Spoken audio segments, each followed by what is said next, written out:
Welcome and good morning. Hunkyolbelke, Ayenwe Juanita.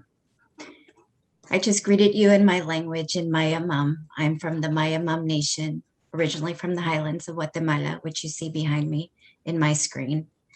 I'm also greeting you from Piscataway Nation territory, so I honor and pay respect to the elders and the people who have welcomed my people, our people, into their sacred lands and into their sacred territories.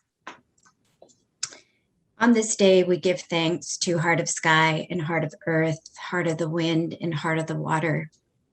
As we enter into this space of dialogue, we give you welcome from the Loka Initiative and the International Mayan League.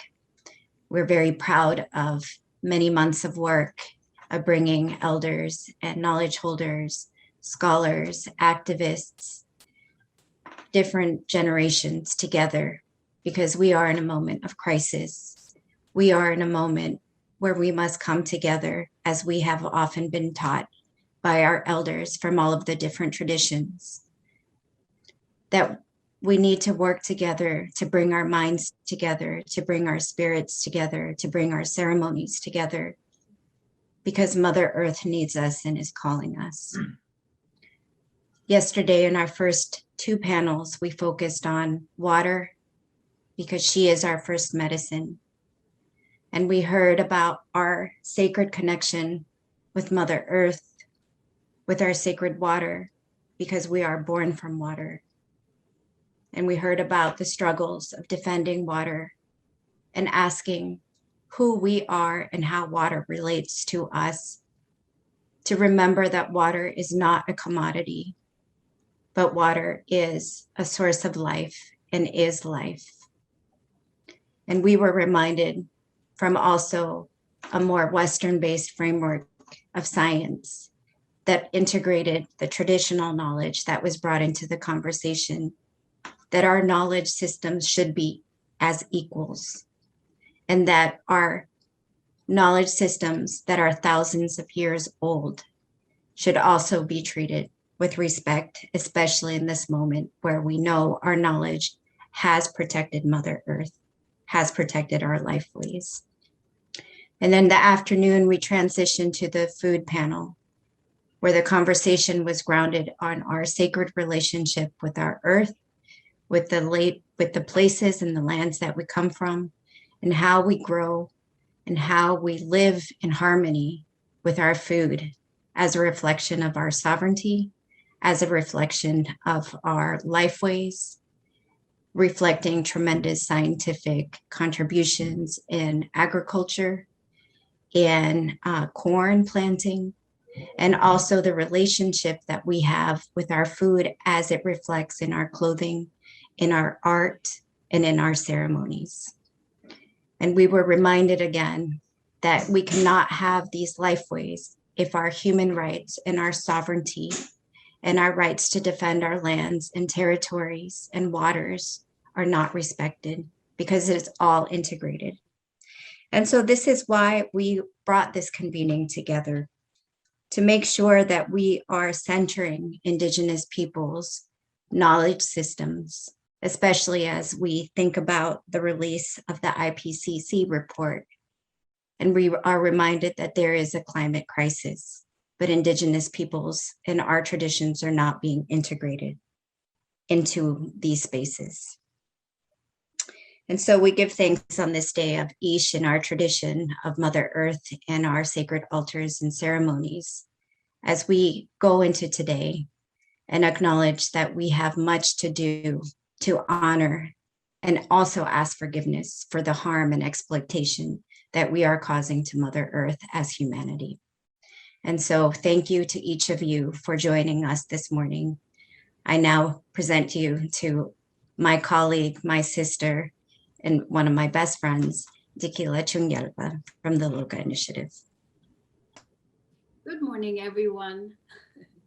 I love that introduction. That was really wonderful, Juanita. Tashidilek and Kuzuzangpo, everybody. I come from the sacred landscapes of Mount Kanchenjunga. You can see it behind me. Juanita and I decided to show where we come from and acknowledge the lands that gave birth to us and our peoples. And so I come from the Himalayas and the Tibetan Plateau.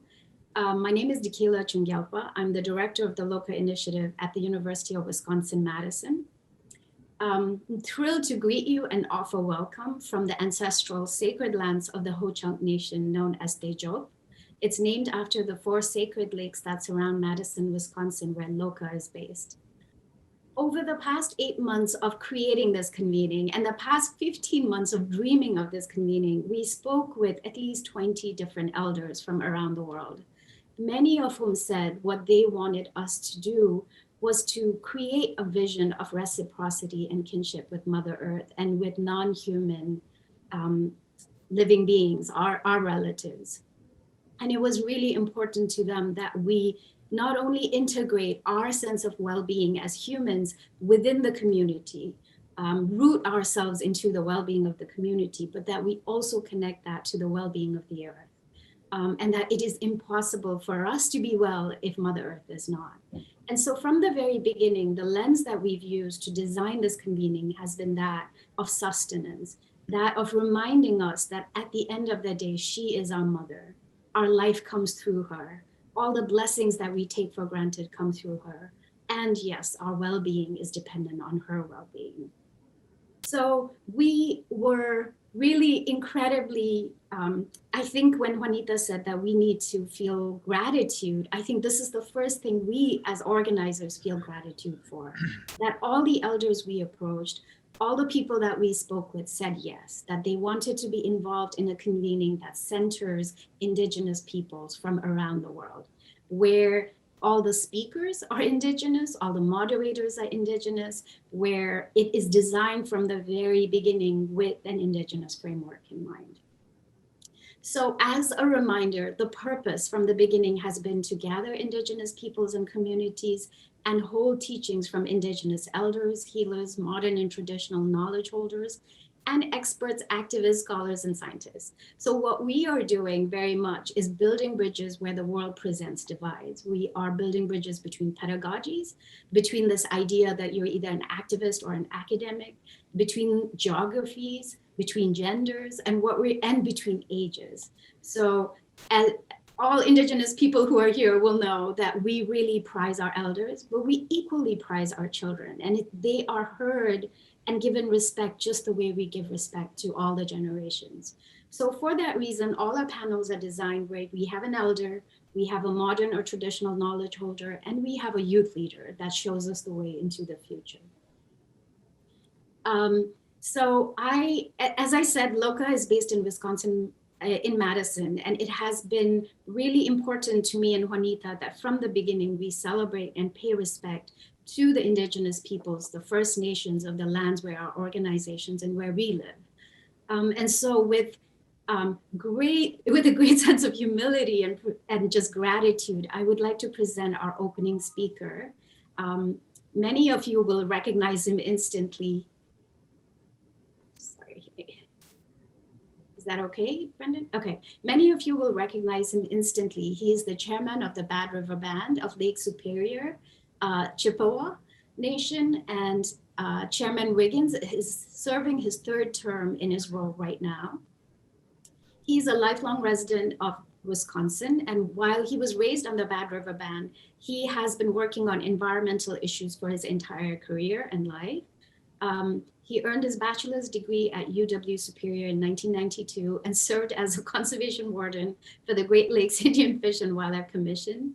And he's an active teacher of Anishinaabe practice in use and protection of natural resources, and a leader in the protection of the Pamunkey Hills in the Pamunkey Hills region. And so with no further ado, I'm going to pass it on to Chairman Wiggins. Thank you so much for being here with us.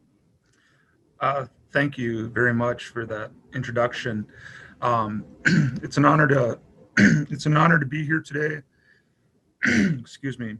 It's an honor to be here today and to take part in, the discussions and in some of the sharing that is centered around Mother Earth, centered around the blending of science and traditional ecological knowledge, or TEK. I just want to get us started by sharing a few thoughts that come to me from my elders One in particular, Mokangisis, Rising Sun, Joe Rose Sr., who we lost this past winter to COVID, an incredible environmental warrior, and helped my tribe here in northern Wisconsin in the Midwest Great Lakes region of the United States, help my tribe, my sovereign nation, defend ourselves against resource extraction in the form of open pit mountaintop removal mining in the headwaters of our namesake Bad River. Bad River flows through our reservation and out into Lake Superior. It's born up on the top of the earth through a mineral body above us, flows 25 miles and exits out into Lake Superior over that short expanse.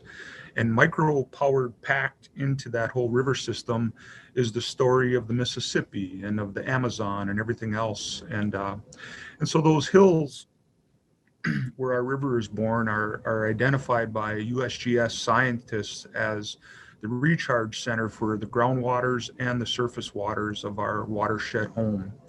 And so we defended ourselves against a billionaire who wanted to open pit mine. And we're also currently in adversarial litigation against Enbridge, oil company, rolling hundreds of thousands of gallons of oil through our lands every day. And so we're kind of in an epicenter of environmental resource protection from a sovereign kind of standpoint here on the shores of Lake Superior. And so I wanted to share that one of the things that has gotten us through is our commitment and our practice of ceremony in all of our efforts to remember who we are and to honor Mother Earth and all of the spirits that take care of this place, along with the Creator.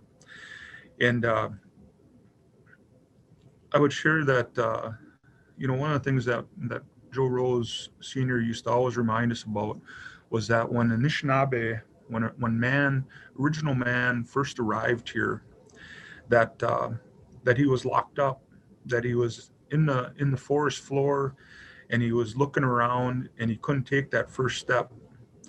As he looked around at the ground, at the forest floor, below him were little galaxies and clusters of stars and flowers and universes underneath mushrooms and things like that. And he realized that in that first step, he was going to be destroying and taking so much that he couldn't move.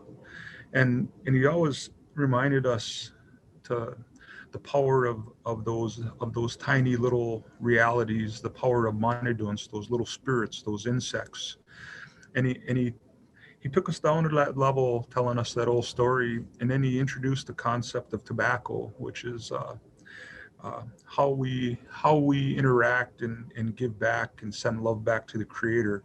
Asema tobacco, he tells us, stood up and said, "I will help."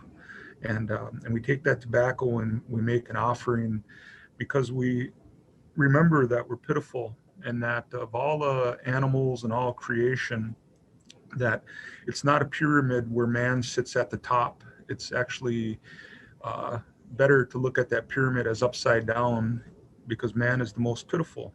And he would always remind us that, if left in the forest unclothed, we wouldn't last very long, and that we're dependent on water. We're dependent on all those other animals that have agreed that I would say they often say that made treaties agreeing to help take care of Anishinaabe or help take care of us as a people, and that that dependency or that pitifulness is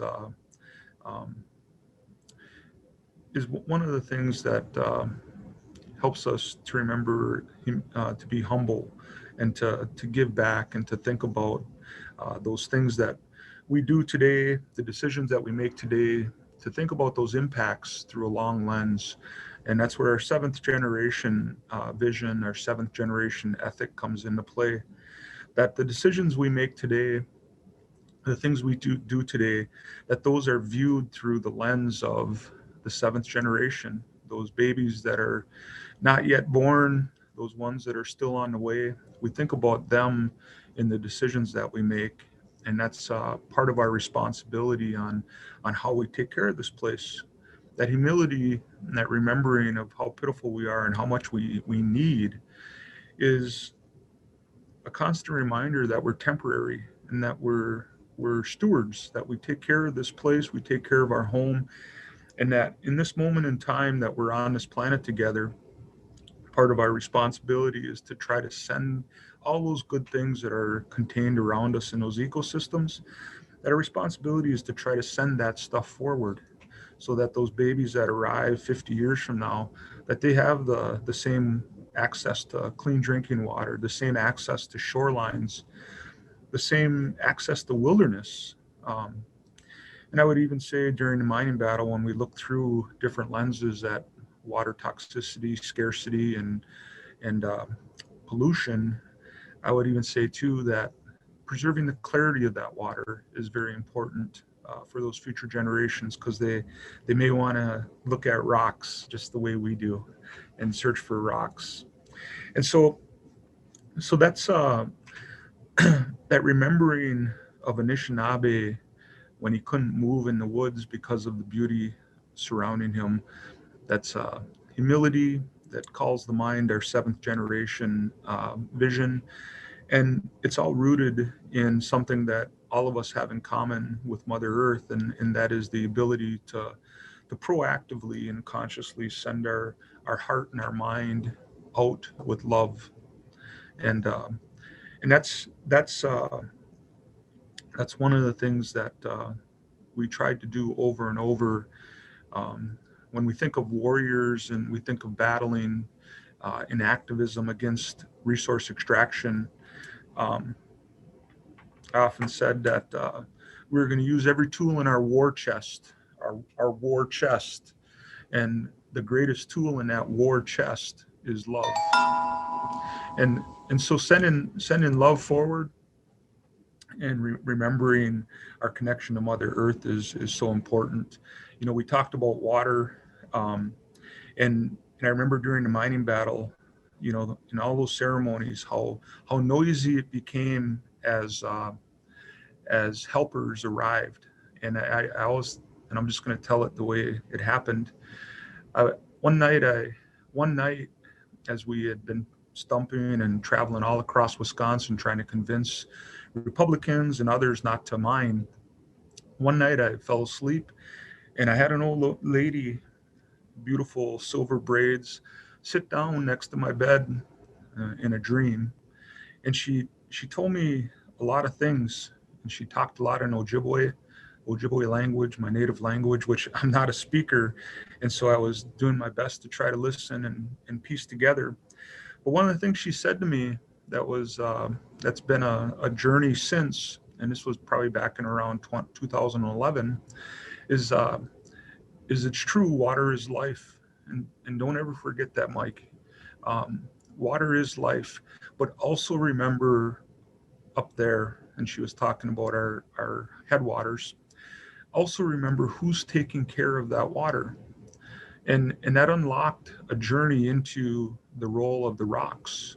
And it unlocked a journey into the role and the responsibilities that those, because everything has a spirit, the responsibility that those rocks and also that metallic mineral body play in the conducting of that water up onto this surface of this planet. That journey took me through those rocks, the metallic mineral body, metallic mineral, which is simply remnant fire, lava trapped at the surface of the planet in the form of all of the things that are at the center of the earth: iron, gold, silver, copper, nickel. All those things that are at the center of the earth are trapped in that quote unquote metallic mineral body. And we jumped into the volcanic fissures or the pathways or the lava tubes, and we traveled down to the center of the earth. The center of the earth, where our drum beats go and bounce off as they bounce up to the creator when we sound our drum, and we use that as tools and other tools to give that thanks and send that love back for this place, Mother Earth.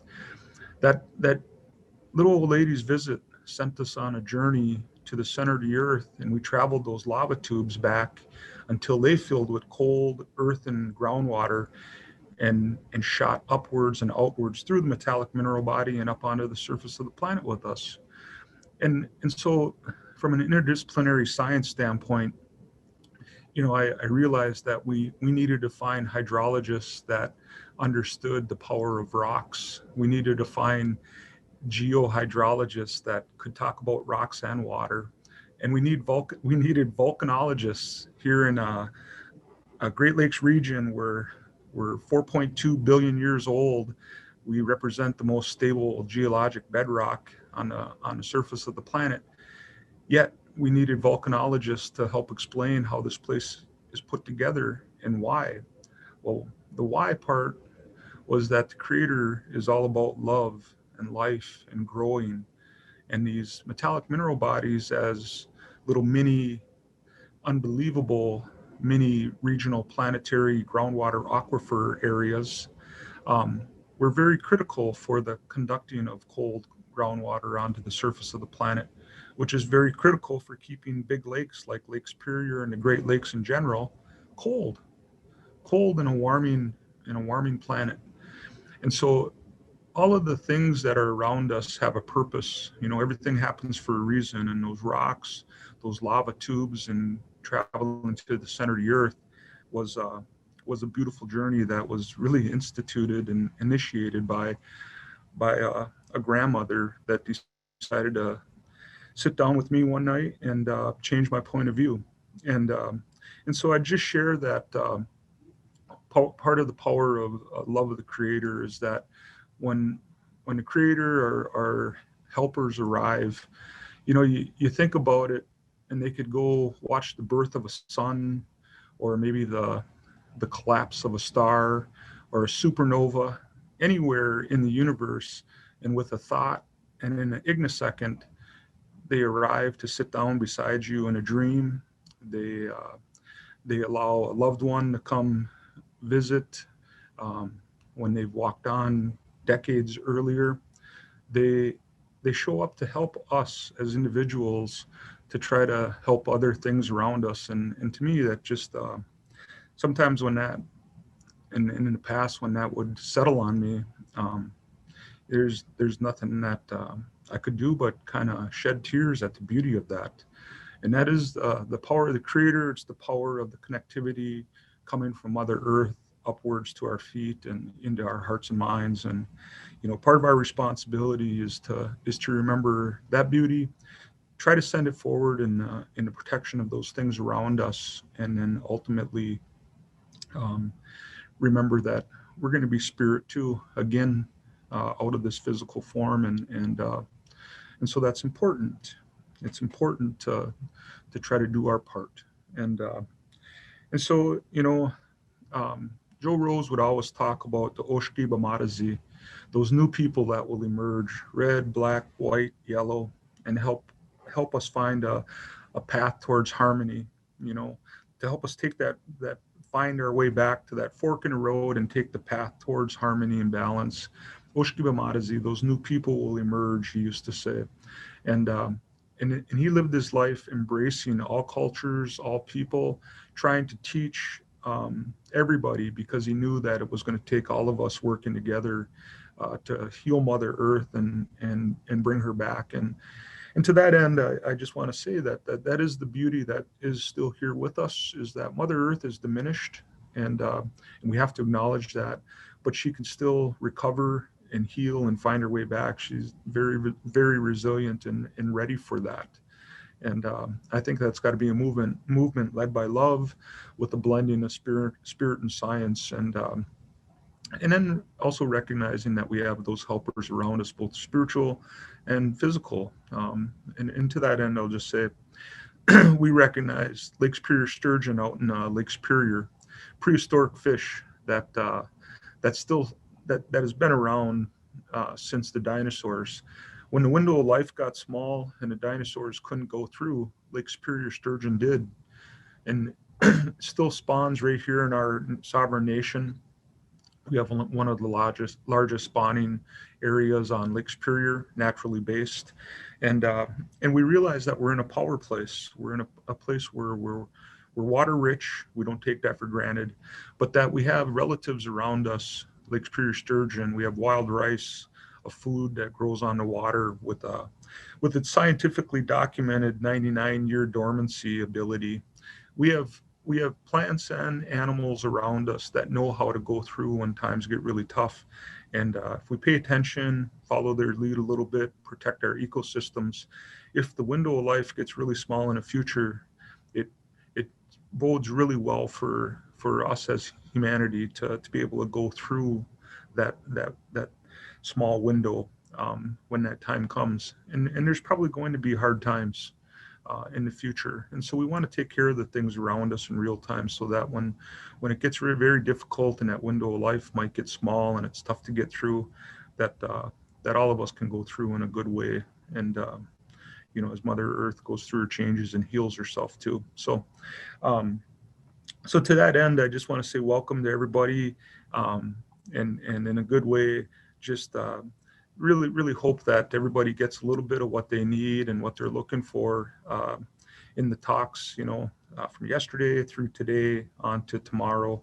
And I'm going to put a little tobacco out and say a little prayer for everybody and for Mother Earth today. And just really honored to have a chance to share a few thoughts and maybe also mention my elder that we lost this winter. I sure loved him and sure appreciate everything that he helped us with, and just trying to send that forward too. So miigwech, everybody. Thank you, everybody.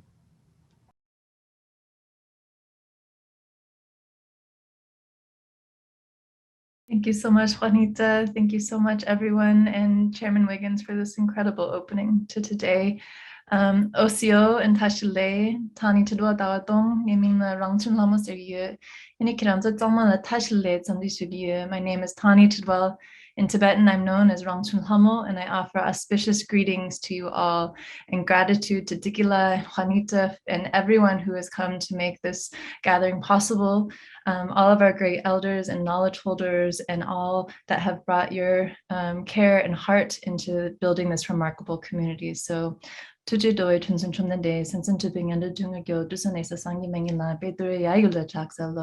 I bow to the great Bhagavan of medicine, the embodiment of compassion, who dispels all suffering for all beings and provides infinite blessings of realizing our own nature, the natural state of wellness and balance. So welcome to Medicine Panel, a session. I am coming from Dejop, the Four Lakes region of the Ho-Chunk Nation, and with kinship ancestry to the Western Cherokee, as well as the Eastern Band, as my great-great-grandfather walked the Trail of Tears to where my current grandparents live in the Ozarks in southern Missouri and northern Arkansas, and my maternal grandfather raised with the Assiniboine at Wolf Point, Montana. So though I've not been able to learn the medicine ways of my ancestors, I've had the great honor, as Juanita has so kindly introduced, to work with many elders, healers, and medicine people across Turtle Island, throughout the Americas, the tradition of the Lipan Apache, the lands of the Lene Lenape, and also closely with the Paco of Nacionqueros in Peru, the Curanderos of Matagenga, the Atumano near the Amazon. So this is a topic very close to my heart, like other sessions in our convening, and also plays a critical role in our mutual sustenance, but is also in a critical state. So I remember the words of one of the great curanderos of the Matagenga, Don Alberto, who's still the main knowledge holder of his people's plant medicine.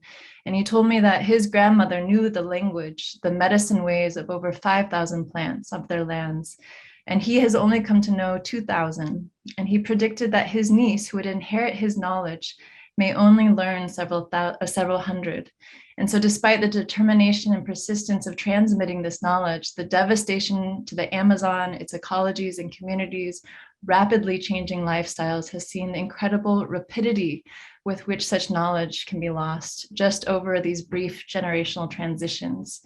And having the opportunity to work with Paco Fabian of the Nacionqueros, he told me about how they approached this threat, the danger of the rapidity of lost knowledge, by making the difficult decision to close their lands to the Peruvian national government and denying access to the National Health Department in order to rekindle their own medicine knowledge. And this wasn't without great hardship, with the heartbreaking loss of some of their infants and young children for several years. But they have regenerated this knowledge and its practices so that they can sustain their communities into the future. And so exposed to these stories and the realities of these communities, and seeing my own maternal grandfather not able to connect to the sacred knowledge of his community until just before his passing, I sought out training in the traditional knowledge of Tibetan medicine. And this is a medical system with thousands of years of history arising from the indigenous lands of ancient Tibet and fusing traditions from all areas around Central Asia to create a medical system of mind, body, and spirit with deep land and pharmacological knowledge that has tremendous rigor in its transmission, its spiritual practices, and its initiations, such that it survived the duration of not only vast, extensive time, but even the hardships of a devastating occupation, violence, and potential elimination. And this is a medical system rooted in earth, spirit, and profound knowledge of mind, body, land, and cosmos. So we have one incredible elder from the tradition with us today, Dr. Punza Wamala, who we're deeply fortunate will share with us her knowledge today, and also the knowledge holders of the Popti Maya and the Choti Maya, the Manitsa Zapotek, traditions also as seemingly old as time itself, that to this day have been transmitted across vast swaths of time and have also been threatened devastation by war and trauma and the colonization of the state, yet still thrive today, in great part to our great knowledge holders who will be joining us and their elders. And so this panel focuses on the sacred relationship we have with the earth, with our bodies, our minds, spirit, and communities, and what it means to come back into balance with our beings, come home to relationship with the earth and our composite identities, co-created through our integration in community with all life on this planet and all existence in the cosmos. So this panel will look at what happens when this relationship is also disrupted, suffers imbalance, destruction, displacement, and devastation. And when we say Indigenous medicine, we're referring to this culmination of healing knowledge and practices that have come to us over thousands of years and is still actively practiced by the Indigenous peoples and communities around the world today. Just as over 80% of our biodiversity is managed by Indigenous communities on Indigenous land, traditional herbal and mineral medicines critically derived from skillfully wild harvested and indigenously stewarded lands are the first line of treatment for over 60% of the world's population, treating the full spectrum of conditions even today, of acute febrile disease to chronic and mental health. And many territories using traditional medicinal plants for 80 to 90% of their health and medical needs, and even conventional medicine predominantly sourced from the natural world. So Indigenous medicine is place-based, it's evidence-based, with knowledge that has been developed from multiple generations of studying and applying medicinal herbs, minerals, well-beings, remedies, and spiritual practices. And it's local in context, in the relationships with the land and the territories of the people that reside there. So these traditions also share a holistic worldview that the earth is the source of life, and that our positive relationship with the environment and cosmos is inherently part of being human and sustaining our health. And this health is because of the balance among body, mind, and spirit, the balance between humans and non-humans, and the earth herself. So these topics, you'll notice, will cross across the sessions of our convening. Water, food, sovereignty, and spirit will also be there because they're integrated and inseparable. And here in this panel, we're looking at those knowledge praxis systems of healing. So you'll see these principles cross over diverse geographies, cosmologies, and traditions. We also want to acknowledge the trauma and hardship that forced displacement has had on so many of our Indigenous communities, let alone their treasuries of knowledge and inheritance. All three of our speakers have experienced displacement from their Indigenous lands, largely through occupation, war, violence, suppression, and they've worked with others from their own communities as well as across communities who have experienced the same: the severing of families, the loss of identities, even the colonization of names, languages, bodies, and futures. Even the separation from the land that their entire people's knowledge was born from has had profound effects on the preservation and the regeneration of this knowledge. So this panel will look at the cultural systems for transmission in which these women healers have inherited and for which each is active in transmitting. So before I introduce our speakers, I also want to acknowledge that the challenge of this setting, this is a gathering that's intergenerational by design, Indigenous in its origins, and yet might still have some Euro-derived sense of engagement due to the constraints of our time together. So thank you ahead of time and for your understanding and your patience. And also to our honored speakers, please allow your session to come to a resting point at that 20-minute mark as you can, so that we can have 20 minutes to enjoy together with question and answer and to share across these traditions and the wisdom and healing expertise that you have offered us. And finally, there will be topics that come up during our panels that may be painful and traumatic for Indigenous participants. So we want to remind the audience to honor the challenge of this experience and to bring affirmation of healing and conclusion. We'll be providing a safe space for our Indigenous participants to process, share, and simply be in the Indigenous only listening room. So we invite those participants to join the community there. This would be supportive to integrating the experience, reflections, and wisdom from the preceding presentations, and to all of you in the general listening rooms to do the same. So without further ado, I'm going to introduce all of our speakers at once, and then I'm going to turn it over. So Dr. Punza Wamala Kewan, our great expert honored scholar, received her advanced degree from the Lhasa University School of Traditional Medicine in 1988 after completing the 5-year training program and 2-year residency. She studied with some of the foremost Tibetan medical masters of this era, Khenpo Chögyam Rinpoche and Khenpo Gyaltsen. She also had the exceptional opportunity to have extensive one-on-one clinical training under Khenpo Chögyam Rinpoche himself for 4 years. She's dedicated many years working tirelessly as a doctor in her home region of Eastern Tibet and Kham. She's collaborated and directed the nonprofit ASIA, which was founded by her uncle and the late Professor Namkhai Novo Rinpoche, also one of our great Tibetan Buddhist masters of this time. She worked on behalf of ASIA, setting up hospitals and training centers throughout this region. And she's founded the School of Tibetan Medicine under Shangshung, in which she tirelessly every day teaches many hundreds of students all across the world. She's also co-founded the American Tibet Medical Association, a national organization professionalizing Tibetan medicine in the US to preserve, protect, promote the philosophy, knowledge, and practice of Tibetan medicine. She will be presenting on Thang, ancient Tibetan immunology and perspectives on holistic healing. Dr. Jessica Hernandez is Maya Choti Benita Zapotec. She's a transnational Indigenous scholar, scientist, and community advocate based in the Pacific Northwest. She has an interdisciplinary academic background that's vast, ranging from the marine sciences to forestry. Her work is grounded in her own Indigenous cultures and ways of knowing, and she advocates for food, climate, and environmental justice, both through her scientific and her community work, and strongly believes that Indigenous sciences can heal our Indigenous lands. And this is what she's going to be presenting on today, as well as looking at how to address the issues we face through forced displacement. In 2020, she became the first alumni of her high school, South Central Los Angeles, to receive a doctoral degree, and she's the founder of Piña Sol, an environmental consulting and Artesania's hybrid business that supports Black and Indigenous-led conservation and environmental projects through community mutual aid and microgrants. Her research, funded by the National Science Foundations, uses an environmental physics lens to investigate the role energy plays in addressing climate change impacts. And her book, just out, coming this spring in 2022, Fresh Banana Leaves, Healing Indigenous Landscapes Through Indigenous Science. And I think we'll put that into the chat as well. Maria Montejo is of the Deer Clan, the member of the Yakotak Popti Maya community of Indigenous people who reside in Chajla, territory of Echimuliao, Guatemala. In addition to her formal schooling, she has been mentored from a young age by various elders, medicine people, and traditional teachers on Turtle Island, particularly the Haudenosaunee, and from Central and South America. She's had the privilege of being exposed and participating in various ceremonies and traditional cultural practices that have fueled her passion and her incredible work in developing programs that bridge this Newtonian allopathic model of wellness and the Indigenous multidimensional approach. She's a traditional knowledge holder herself and carries the deer dance, the corn seed, and creation stories for her community through her paternal lineage. She's had a decade of experience working in community development in priority neighborhoods and with newcomer and refugee families. And she's worked for many years as a mental health and addictions treatment worker, providing education and consulting all across Canada to organizations and institutions. She facilitates the Real School Youth Leadership and Native Wilderness Survival Skills Development Program in Indigenous communities around the world.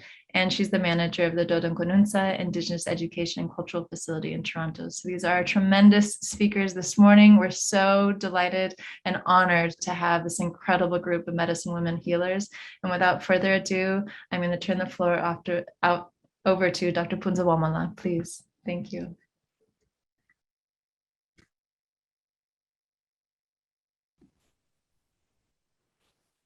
Also, Kadinchi, Simjineva, Junior Vanessa,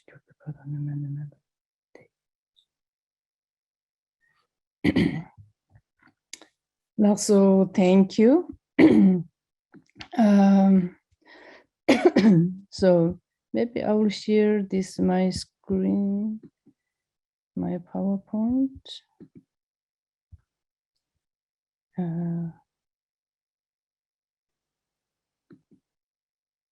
Let's see here. Where did it go?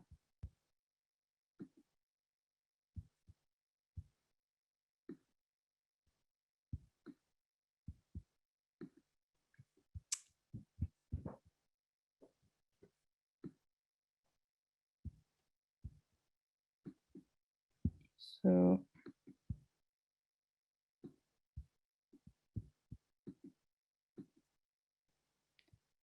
okay, thank you.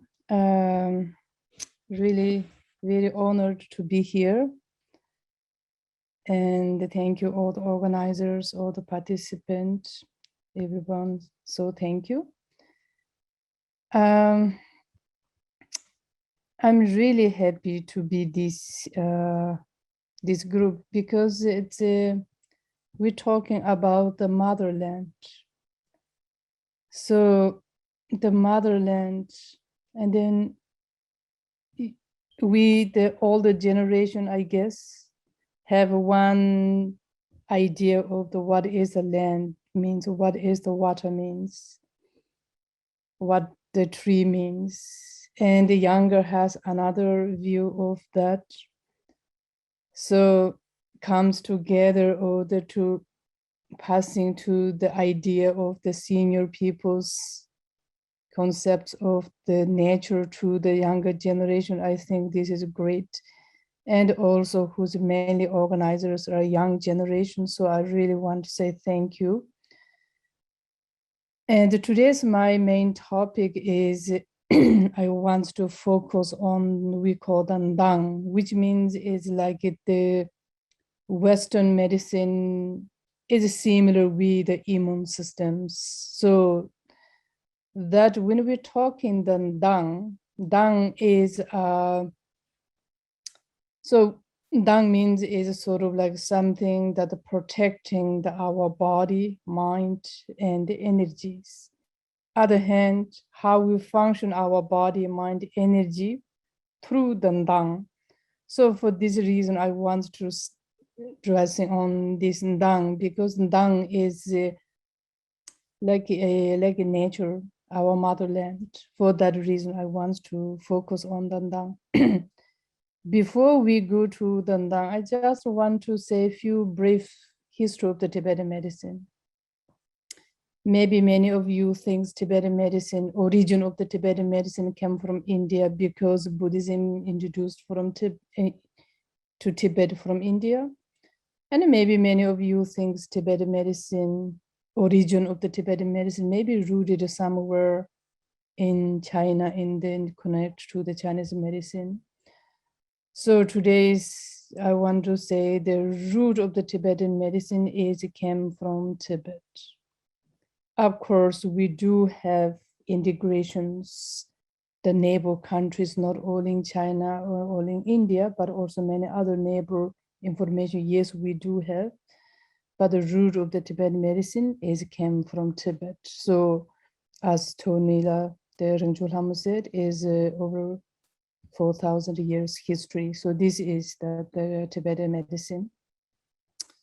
So this is the second, I want to mention a little bit that the teaching systems in Tibet, how we transmit the knowledge to the next. When we're talking the teaching systems, we call the Wang, Lung, and the Ti. So the Wang is sort of like a more empowered. So you receive the empowerment. Many of you maybe know that. And the Lung is more sort of like transmissions, and the T is more like oral, like explanations. Once you get these three together, now you got a fully knowledge, whatever that the subject is. So as a me and then also like Rangjul Hamo, who studied Tibetan medicine, we need to go through these kind of things. So the oral teaching or the explanations, more like a philosophy way, also clinical way, also logical way. So starting from the anatomy up to the whatever the entire medicine, Tibetan medicine study is all come to the complete is a 15 years curriculum.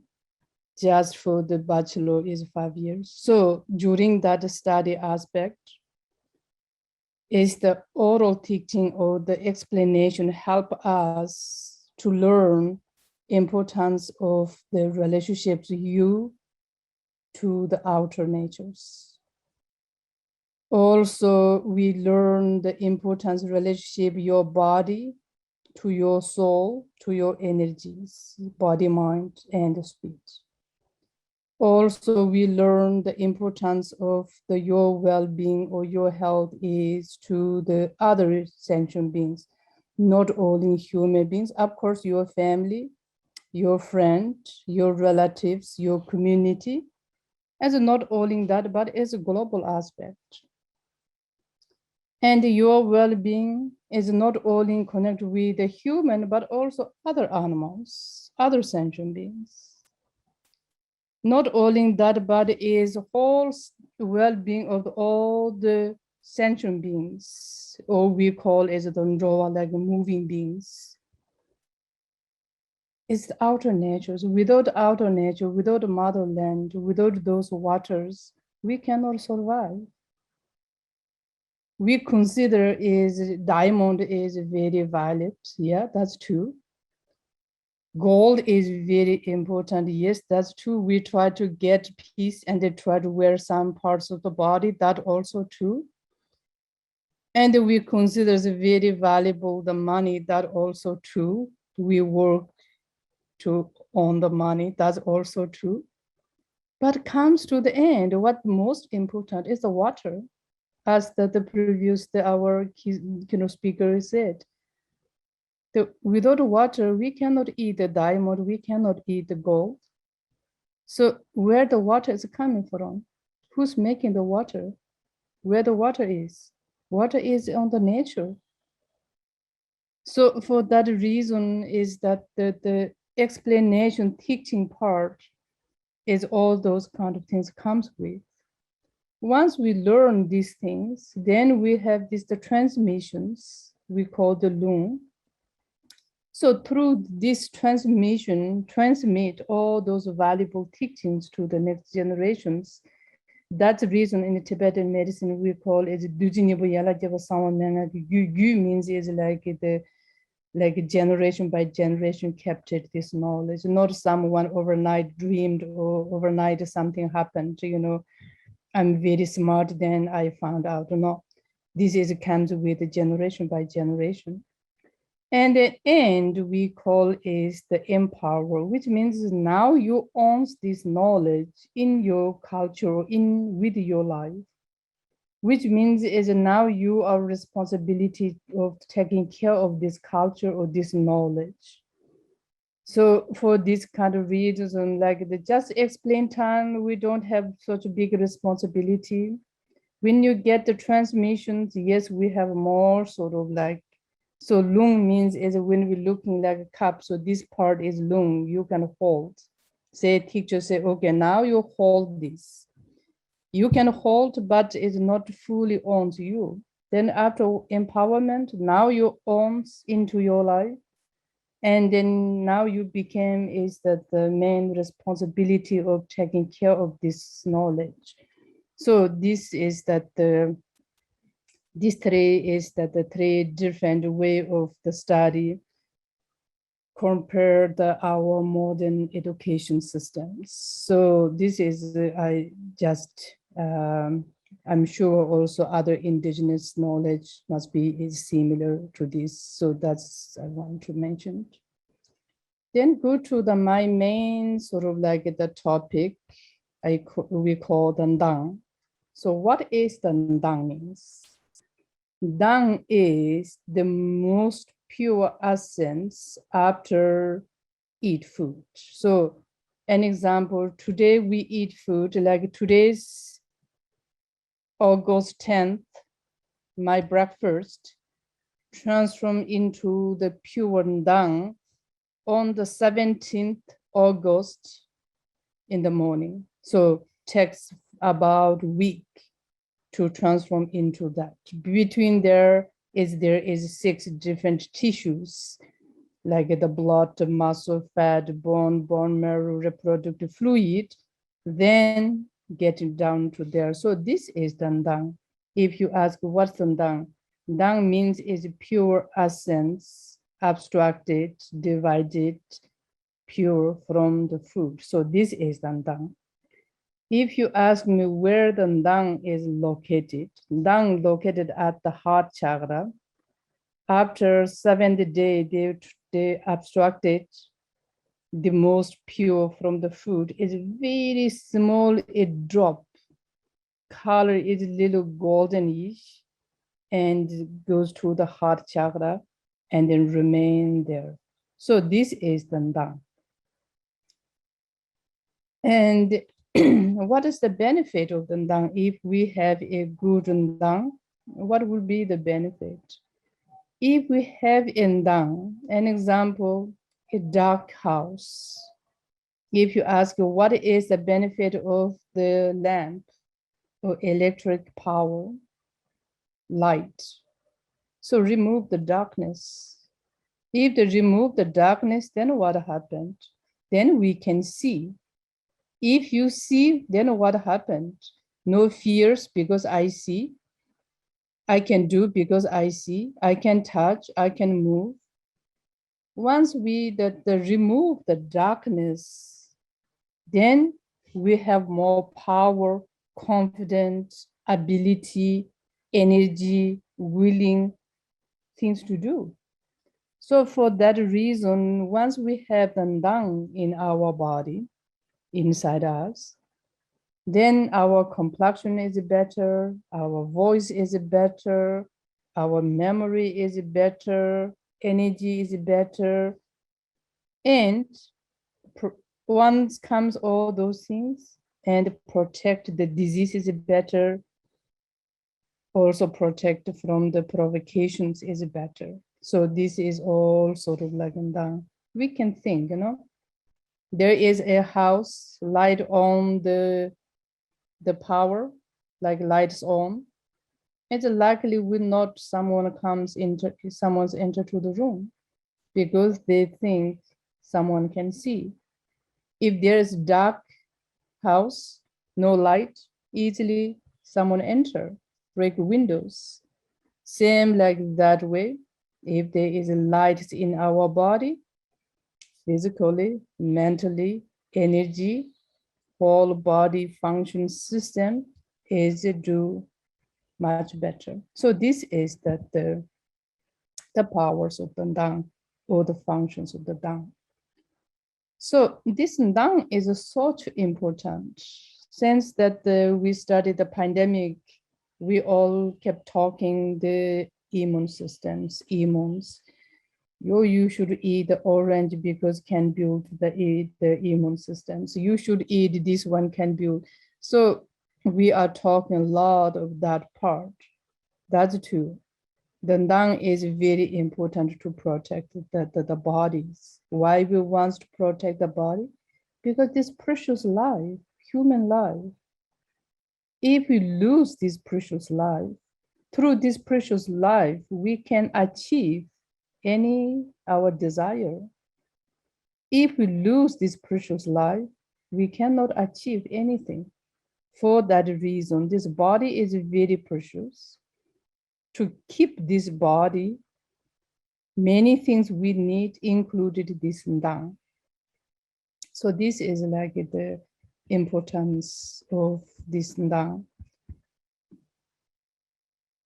Since the Ndang is very important, but the Ndang can cause to lose some reason. In generally, there is different conditions can lose the Ndang. Also, we can say long distance calls, short distance calls. Long distance calls to lose the ndang is the three poisons. And a short distance losing the ndang is our daily life behaves. So this kind of reason, then we can lose. We call it the long term is the three poisons and the short term is the three nyepa. Simply is imbalance of the 5 elements can cause to lose the ndang. So when we're looking this sort of like the long-term or the short-term things to cause to lose the ndang. The first one is like the special when we're looking like short terms is the diet. So you don't have like a good nutrition food, lack of the nutrition, lack of the quantities. So this is one. And sometimes even you have food available, but your body is not absorbing. So this is also one sort of like a cause to lose the ndang.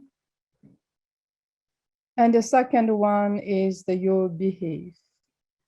So your behave is connected also to the origin, your three poisons, or we say is like through our ignorance. Because sometimes we do a lot of things, not really necessarily we need to do this way. As we said, also the previous gentleman also explained, also our organizer also explained how we damaging to our motherland, our natures. This now recent years, our natural disaster is increasing, not decreasing. Every year it looks like increasing. One place is the fire, the other is a neighbor problem with the water, the other neighbor is a problem with the wind, the another one is, like infinitively, this natural disaster is more and more. Or we have earthquake or fire or this and that. And in the meantime, also we have this contagious disease. So now almost 2 years we are affected by this global disease, which called the pandemic. Why those origin of those disease? Why origin of those natural disasters? Everything is connected to our misbehave. Collectively, started from our ancestors and then from us and then so on and so forth, as a team misbehave. Because we became more angers, we are more jealous, we are more selfish, we are more desire. Because all those things is unlimited angers, unlimited desire, wanted more and more and more. But the origins, the resources, our motherland is limited, not unlimited. Unlimited our ignorance, attacking, using limited resources, of course, one day is empty, overuse. So result of the overuse, misusing motherland, mother natures, not only mother nature, but also all those the beings. Just when we're thinking eat meat,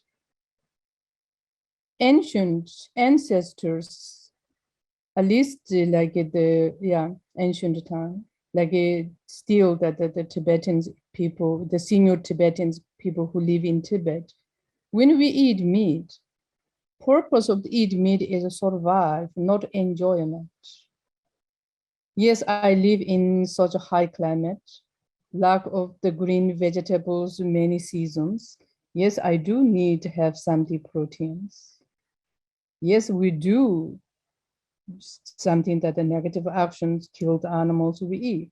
We know we're doing bad things. For that reason, an example, once we killed one animal, quarter of the meat we eat during the winter, quarter of the meat we make dry, quarter of the meat we make like semi-dry. The dry meat we eat in the summer, semi-dry we eat in the springtime. The quarter of the meat we offer to the monasteries to do practice for that animal which we killed. We don't eat entire animals and then enjoying it. But today, what do we do? Today, our eating meat system is more enjoyment. It's not like survive. So this kind of, we do a lot of strange things, misbehave. And then sort of like everything like limited resources using unlimited mind, and then somehow is shortage. And the motherland is crying. Motherland is sort of like bleeding. Motherland is suffering. So this is sort of like that our behavior. Also, when we're talking like this, that the seasons, that's another behavior, I mean, the conditions of the losing things is the seasons or the time. So time passing and the different generation people, we have different generations, ideas. Of course, there's a lot of good things, but still sort of like equally pretty harsh to the nature.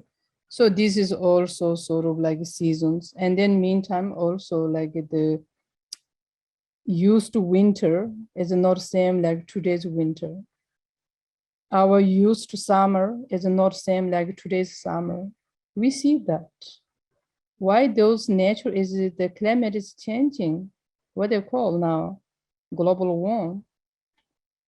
I don't know, global warming or cooling or something is happening.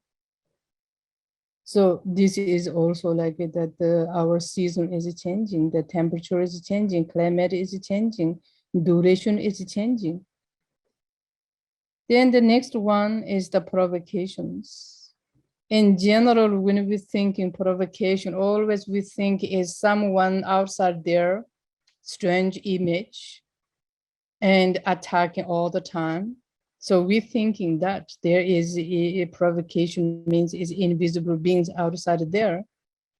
Sometimes I think is the other sentient beings looking, maybe we are the provocations. We always constantly harms to those life. We constantly harms to the nature. And also we constantly harms to our siblings, our brothers, sisters, due to this issue, due to that issue. You are bigger, someone smaller, what they do, bigger one try to beat the smaller one. You are a little smarter, the other one is less smarter, what do we do? The smarter one try to cheat the not smarter one. You are educated, the other one less educated, what do we try to do? Then is the educated one try to manipulate the non-educated one. Ideally, the purpose of the human being, if you are something educated or bigger or knowledgeably bigger, physically bigger, whatever the bigger, is to try to protect the other weaker. If you are more smart, you help the other one is to, less smart one is to lead their life to the light. This is human life's purpose. But today, included myself, I'm not saying I'm doing everything perfectly, include myself. Our human purpose is not really, we lost actually the purpose of human life. The result of that, we lost what the purpose of the human life, why I'm here, what's supposed to do.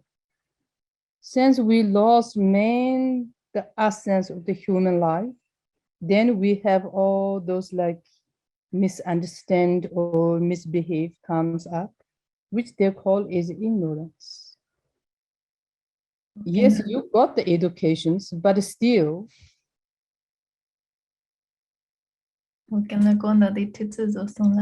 Also, so then this kind of, so then the rest of here we have also this the causing sort of like the due to the how should I say, like the basically same like the if you lost the countries or self self things.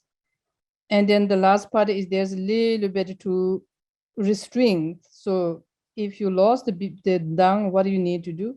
Try to eat more sort of like the nutrition food, diet behave things, do more yoga things, and also do more meditation things, and try to relaxing things, and then to try to taking care of your motherland. So thank you. So Tuchanangala, thank you so much. What's incredible is that we have from Tibet medicine what now in Western science and Western medicine is a whole field of psychoneuroimmunology, of seeing all the incredible different connections to what brings our health and our dang and our radiance in our lives. So thank you so much for all you shared, Genla. Thank you. Oh. Yeah, I'm going to take off. So we will have also more time in the question answer to ask Emma many more questions, but I want to, in mind of time, go ahead and turn it over to our next speaker, Dr. Jessica Hernandez. Please take the floor. Thank you. So Bundel Padichi Bioguri, my name is Jessica Hernandez, and today it's an honor to be presenting among elders and youth. So basically today I'll be talking about how Indigenous medicine is also Indigenous science. And I would like to take this time to virtually acknowledge the lands where I'm presenting from. So I'm virtually presenting from the lands and share waters of the Duwamish and Coast Salish people, also known as Seattle, named after Chief Seattle. So it's important to situate what Indigenous medicine is.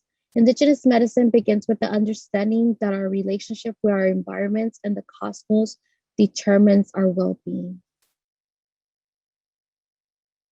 However, in Indigenous medicine, we do have this fracture that has occurred because of colonization, this whole notion of manifest destiny and how it's rooted in Western Christianity that granted settlers the right to commit genocide and steal our Indigenous lands. It's interesting because when we talk about relationships with the environment, as Indigenous peoples, we also face the stereotype of the ecological noble savage. Basically, it's a stereotype that characterizes our relationships with Mother Earth as this caricature, as we have seen in media and many portrayals of Indigenous peoples. It's like we're these mystical creatures that are prancing around nature. And to give an example, there's this picture of this Italian actor who played, a Native person for the America's Beautiful campaign. And like he was tearing up because of the pollution.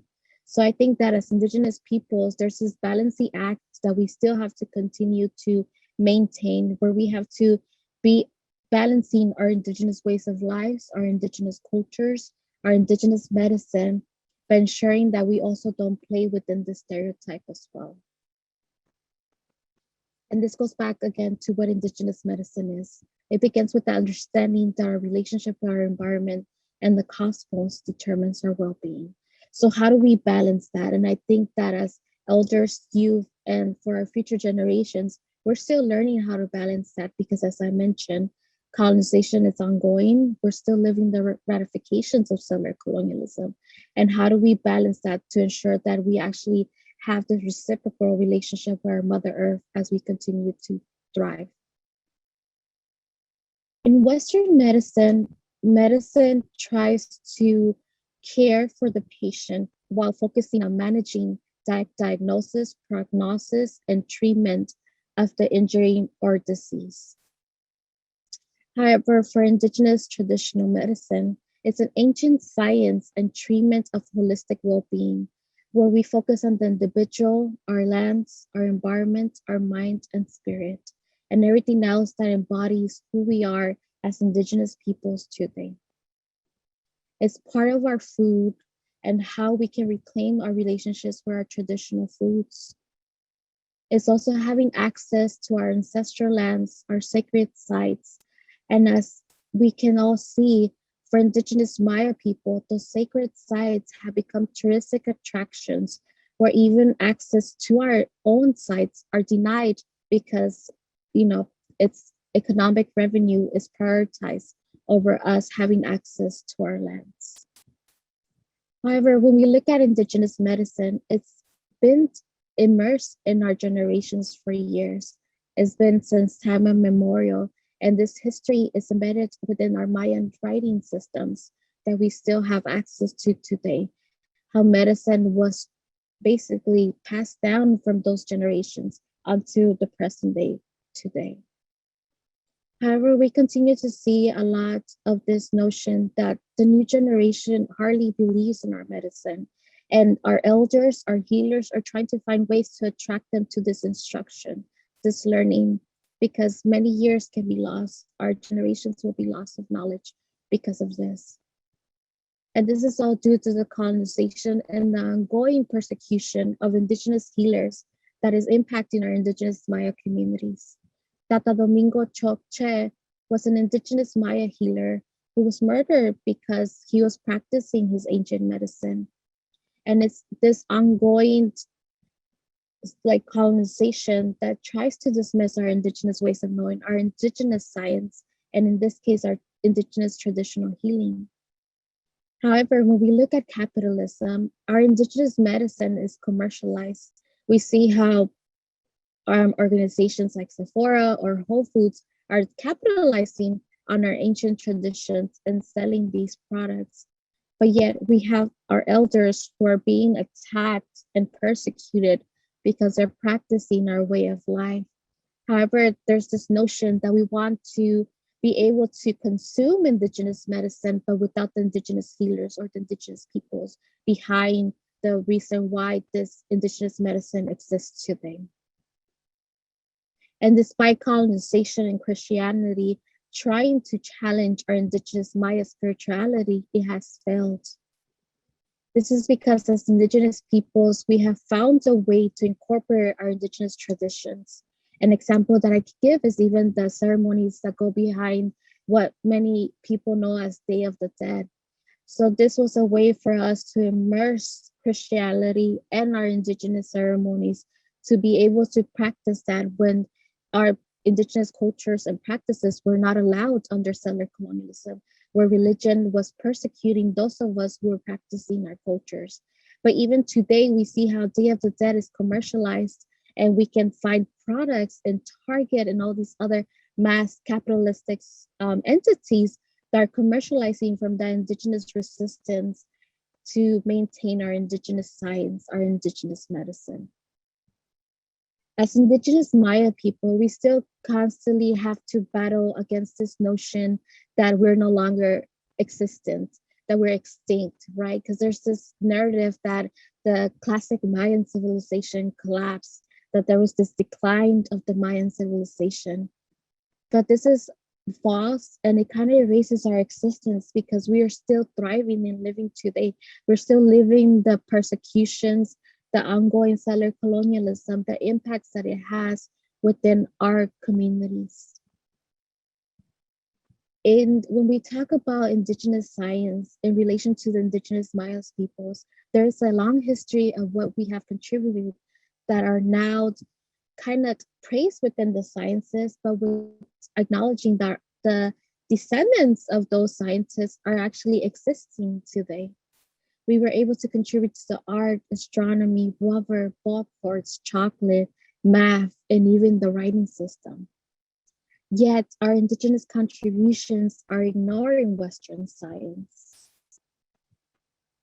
When we look at who are the scientists, as someone who immersed herself within the Western science disciplines to learn about forestry, to learn about marine science, and all these sciences.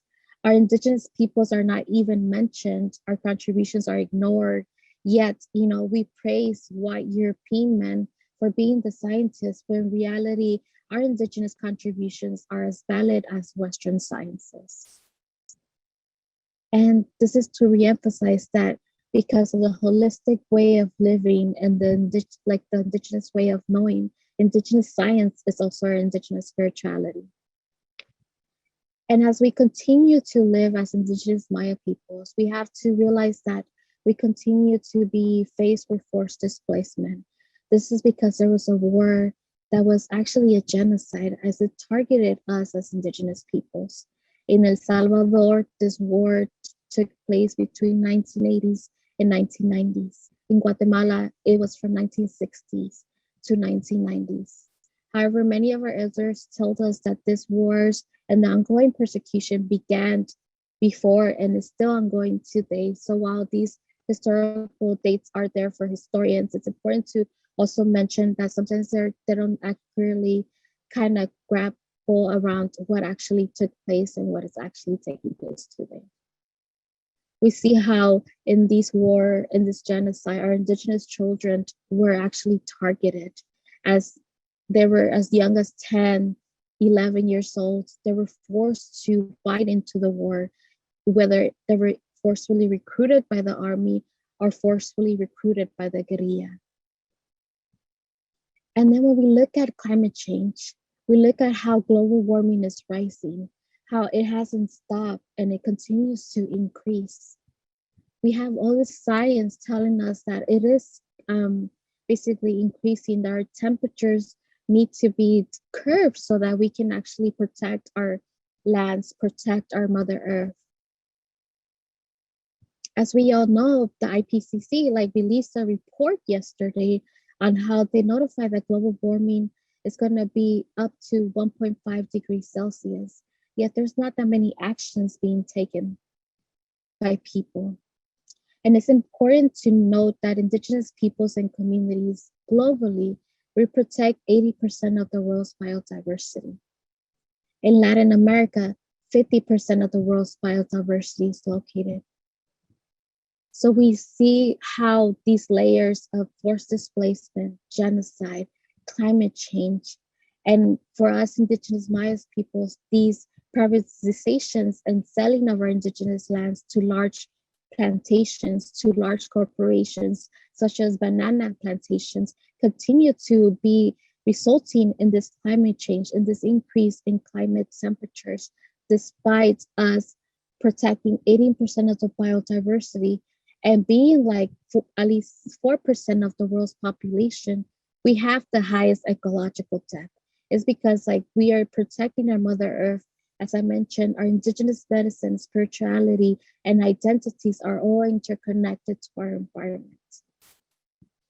Yet we're still erased within the national discourse back in our lands. In Guatemala, Indigenous rights were actually incorporated into the Constitution in 2010.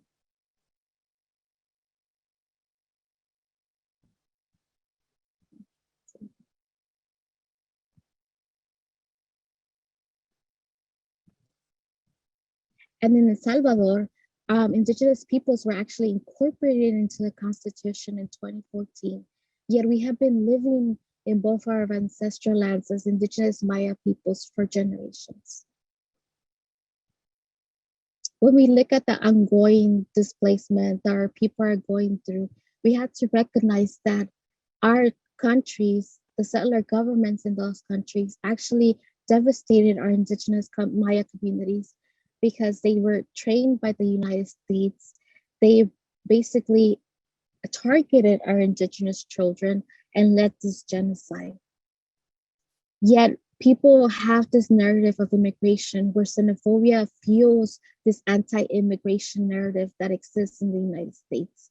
We see how our Indigenous peoples are forced to leave our lands because of the ongoing violence, persecution, genocide, coupled with generations of displacement the persecution of our indigenous science, medicine. So they have to escape this violent narrative and discourse in order to seek a better life, to protect our indigenous cultures, and to ensure that they're still existent as we continue to live and thrive in the generation. We have the honor of welcoming Nana Teresa in this upcoming week. And I think that it's important to elevate her voice because it's indigenous Maya people who are dying at the border.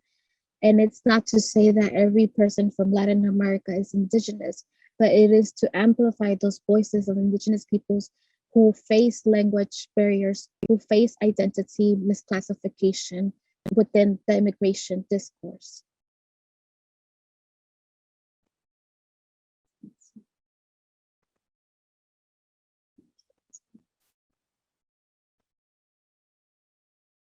I think it's okay,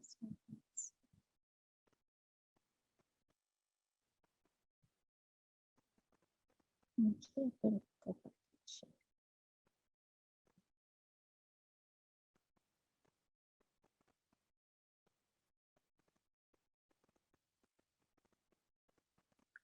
So I think it's important that we highlight what's happening with our indigenous children because like the war and the genocide, immigration policies continues to target our indigenous children. And I think that even the Indian Law Resource Center mentioned how the deaths of indigenous children at the border call for policy changes. And despite all of this, our indigenous Maya cultures continue to live. However, most of the way that we're treated is under this commercialized, this capitalism notion where people want to consume our Maya cultures without the Maya people behind it. And as we talk about displacement, forced displacement, and immigration, it's important to mention that as indigenous Maya peoples, we're still reclaiming our indigenous medicine in the diaspora. And how does that look like? What does it that entail as we continue to thrive in this world? Indigenous Maya cosmovision is our spirituality, it's our medicine, it's our science. They act at the same time through the myth and history, the death and rebirth. And I think that this is what makes us indigenous Maya people scientists who continue to embody this cosmovision, this spirituality, this medicine, even today. Indigenous science heals our indigenous lands, it heals our indigenous peoples, and we continue to see how our indigenous lands are desecrated and our indigenous peoples are forced to leave our indigenous lands.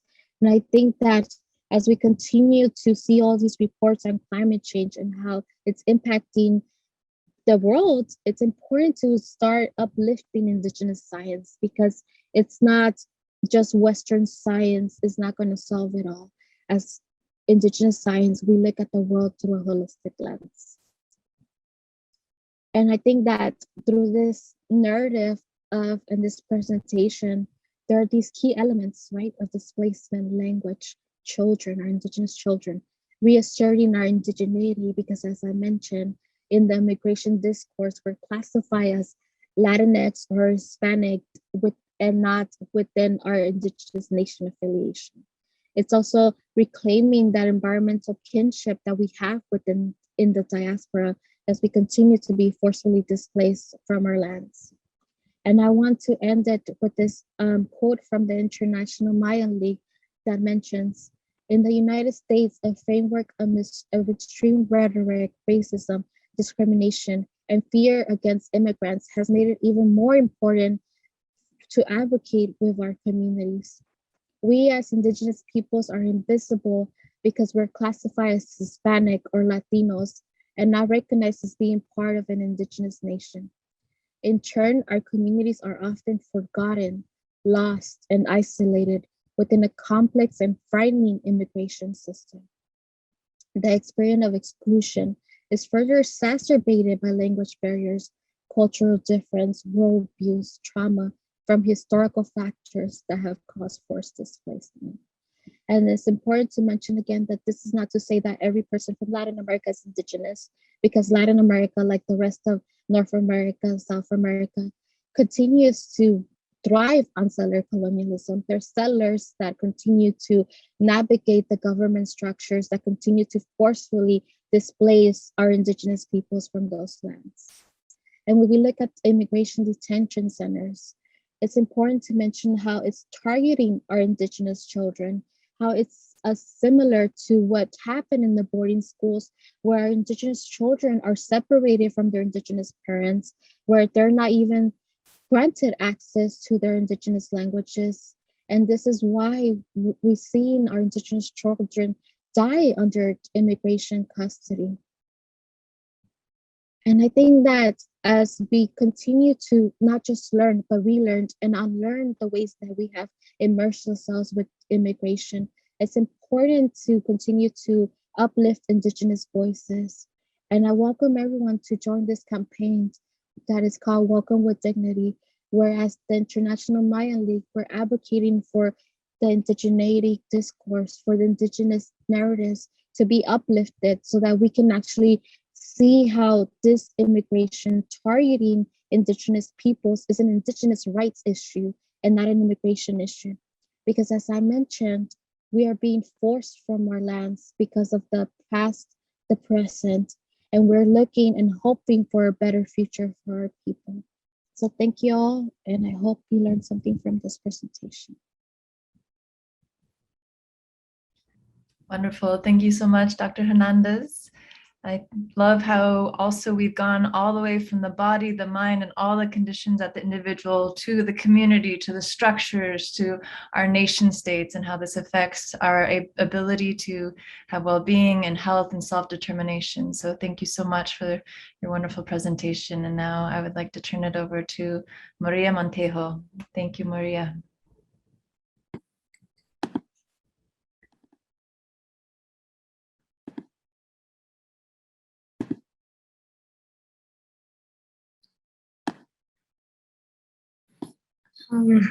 So Hanik Oshimi Kulne Hegeyi Autolohomitat Impian Ashaklahin An Ushantiosh Tetsan Makomit Choch Tetsan Makomit Sahakan Ushantiosh Ishmukane Ushantiosh Biakok Ushantiosh Tepeo Ushantiosh Kukumat Ushantiosh Balum Kanao Ushantiosh Balum Imosh Ushantiosh Mamichnam Ushantiosh Mi Ichnam Ushantiosh Aiwinach Vaya Tiempo Ushantiosh Ahau Kablahun Heb Hish Ushantiosh Ahau. First and foremost, I want to express my sincerest of greetings and gratitude to the organizers of this event. I know how much work goes into putting something like this together, and I'm so thankful for the invitation to come and share a few words with you this morning. I can't tell you how much joy it brought to me to be referred to as a youth. I just kept smiling, felt young all week before I got here. And I also want to extend my sincerest of greetings and gratitude to each and every one of you who are listening at this moment. I thank you so much for your presence. And I wanted to let you all know that as part of how I was raised, we often burn our tobacco and offer our thanksgiving to the natural world and to the elements and the ancestors and to the life sustainers. And I did that before coming here. And I also asked for permission, of course, but guidance, and asked that each and every one of us comes with a good mind and a good heart, an open mind and open heart, and get curious and enjoy whatever is going to unfold in this conversation. And so my Spanish name is Maria Montejo. My traditional name given to me by my parents is Autolohom Itzat. And the first part, Autolohom, refers to a tiny, tiny, tiniest little yellow bird. And believe me, my parents kept referencing the tiny part, who's known in my traditional territory to travel to the top of the tallest tree. And this little bird sings these songs, and the songs are the signal to the community members that it's time to look for the seeds or pick up the seeds that will nourish them. And the second part, Itzat, was added to my name. And so alongside my beautiful parents, I was also raised by a beautiful mother and teacher by the name of Diane Hill, who comes from the Ganiat Gahaga, the people of the Flint, also known today as the Mohawk people, who are part of the Haudenosaunee Six Nations Confederacy. And they have a very profound and expansive understanding of peace and of what they refer to as the good mind. And I was raised with those teachings, and it's a part of who I am and has helped me move forward in my life. And so Itzat refers to the spiritual intelligence or the good mind that this tiny, tiny little bird is connected to, but we're all in reality connected to this good mind. And so as was mentioned, I come from the Maya Popti people who come from Ishimuleo, Guatemala. But as Jessica so beautifully presented in her talk, we've gone through a lot as Mayan Indigenous people. And during the genocide, my parents, who were social justice activists, had to flee to Mexico. Specifically, my dad had to flee for his life. And so my mom and siblings fled with him, and then she would give birth to me in Mexico. And I highly encourage all of you, if you haven't already, to get familiar with your birth story, to get familiar with what was happening to you and around you during the time that that water introduced you to this world. And so much of what happens in our life can be understood by those experiences. And so from what was shared with me, my grandmother and the old women in my community, they made that journey to Mexico to be present at my birth, which is a custom for Mayan Indigenous birthing ceremonies. And from what was shared with me and by the medicine people, my grandmother held me. She held me and she spoke the first words to me. And she talked to me about who I am, my path, and my purpose. But she also talked extensively to me about the corn. And she talked to me about the corn as the beginning, the corn as the truth, the corn as life, the corn as sovereignty. And as human beings, we've been through a lot in the last couple of years. Holy heck, it's been real intense out there. And one of the things that the medicine people and grandparents keep reminding me of is that when you're overwhelmed or you're looking for clarity or understanding or some guidance in terms of what to do for your people, for the community, for our nations, that it's really important that you go to the creation stories. In the creation stories, there's original teachings, original instructions, and original intentions that can help ground us and help guide us in our human experience. And as in Mayan Indigenous people, we don't have a linear concept of time that the Western world does. And so for us, our creation stories are very much alive. They have life in them. And our speakers and our storytellers were so incredibly gifted and fostered those gifts through intensive mentorship with the grandparents that they were able to share those stories, tell those stories in such a way. They say it felt like honey moving through them. It was so poetic. And what they did is they would invoke in the listeners, they would wake up within the community a remembrance and awareness. And those community members could take those words and apply them to their present experience. So I thought to myself, it would be real nice if we could start at the beginning. And for Mayan Indigenous people, the beginning is the corn. And so I wanted to do something a little different as we look at this beautiful ancestor, this sacred seed that has accompanied us since the beginning of our time. The seed has taken care of us. And so I wanted to invite all of you to take 3 deep breaths with me, to get inside of our earth, to get connected, to get into that remembrance. And if you don't already have a practice, you can imagine an energy moving through your body down your spinal cord to the root and waking up your earth, your body, and igniting it in that remembrance. So you could follow me if you'd like, and I'll just count us down. And so 1, 2, 3.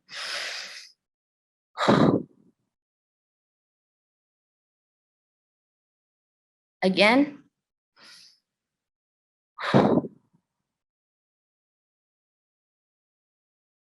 And one more time.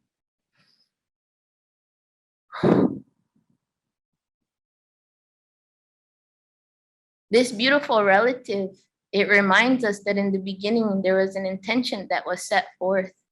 And that intention was that life would always continue. The intention was that life must always continue.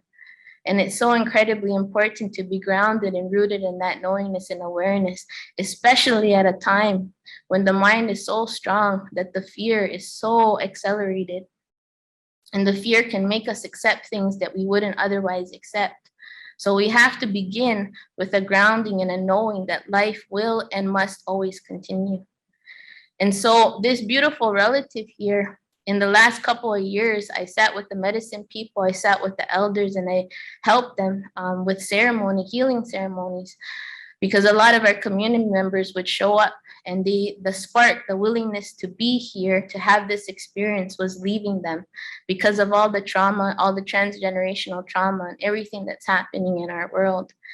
And I watched and I was completely blown away how the cooks would use this relative and create very specific recipes to be able to feast the spirit of the community members. And I watched in awe as the ceremony was done and how the cloudedness and the twisting and the potency of the mind would be released and the people would be willing, once again, willingness, that spark to take another step in this human experience. I was at awe. So incredibly important is this relative.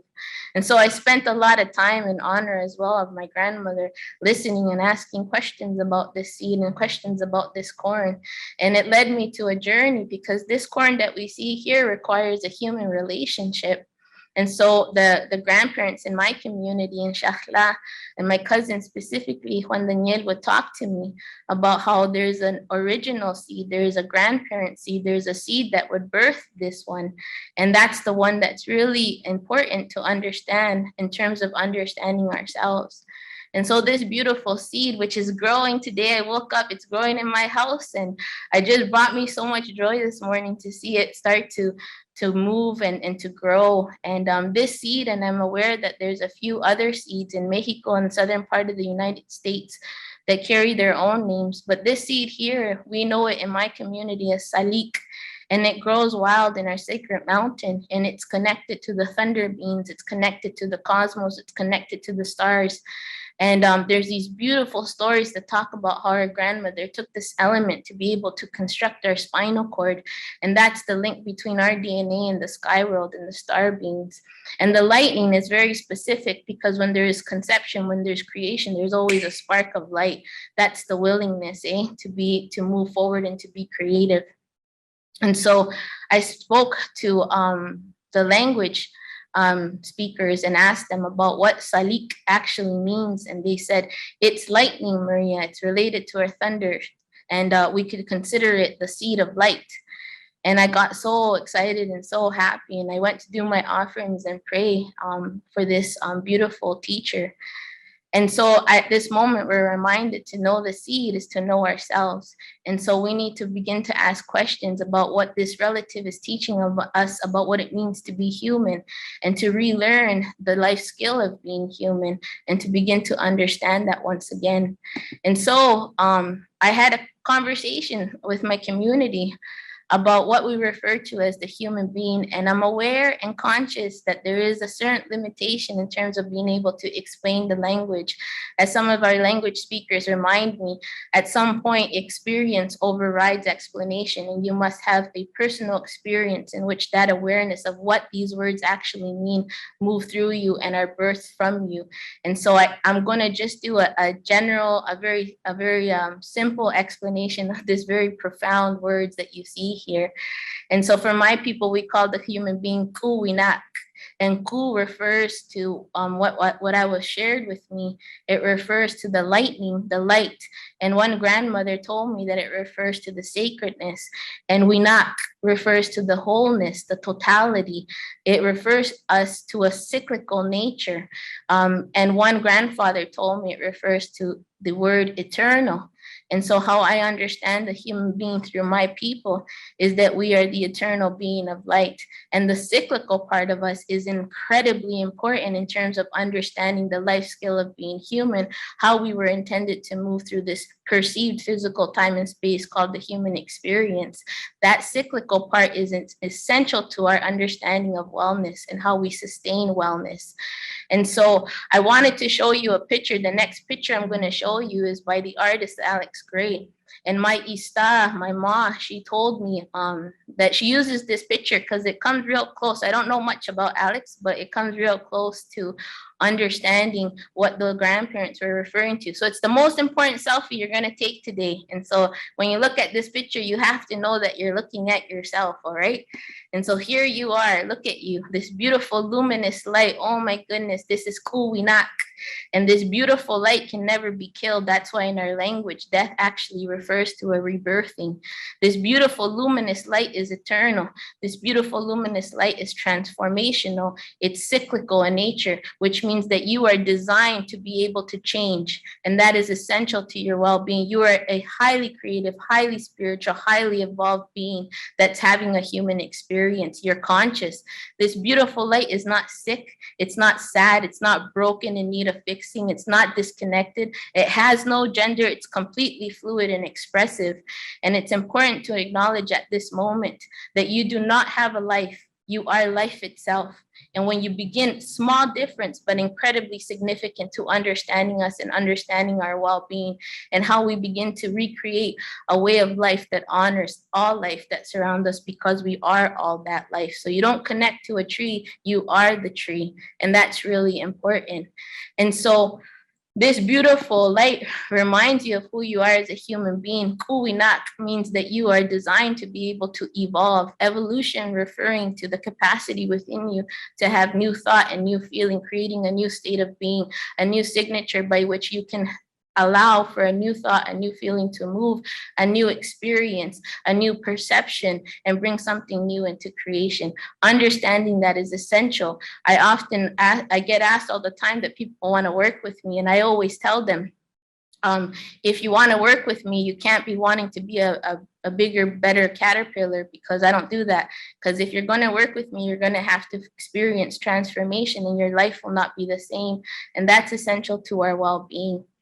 And so when this beautiful luminous light comes into the human experience, it must take on a structure. And it's just a perceived physical time and space. And it takes a structure. And guess who lends us our body? Our mother. Our mother teaches us what it means to be human. Everything in creation is reflecting us. Every energy, every plant, every water is reflecting something within inside of us. And our mother is also cyclical. And she has 4 elements to her that allow her to transform, to bring new life, and to continuously rebirth life, rebirth that light, and bring life forward. She has fire body, water body, earth body, and air body. And she is helping us understand who we are. And so you too are birthed in that way. And you have an earth body, an air body, a water body, and a fire body. And that's intentional. It's purposeful. You are designed in such a way so that you would be able to move through life with vulnerability, because without vulnerability, you can't understand power. You can't understand love, peace, and joy.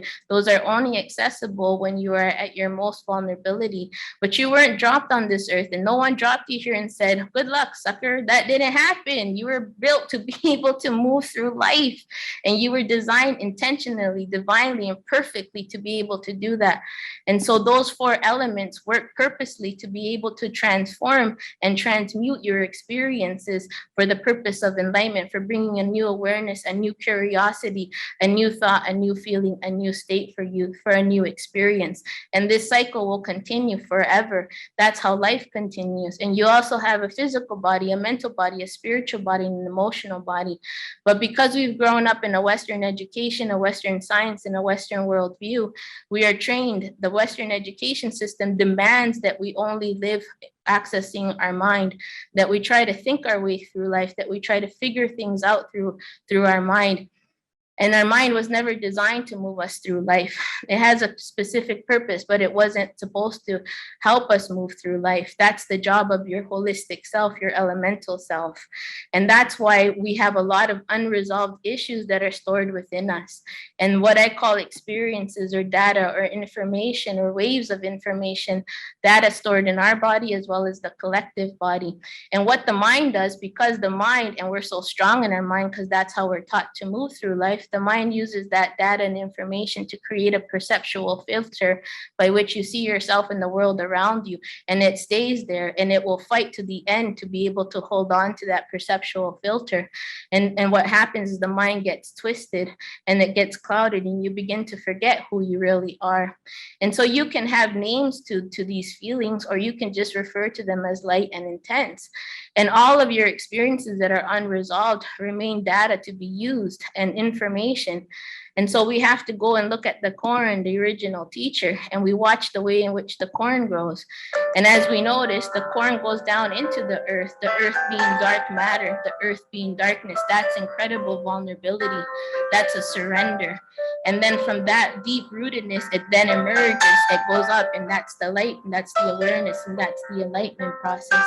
And so the corn needs fire, air, water, earth, and it is teaching us who we are and how life reemerges, how the original reemerges, and how life and energy continue.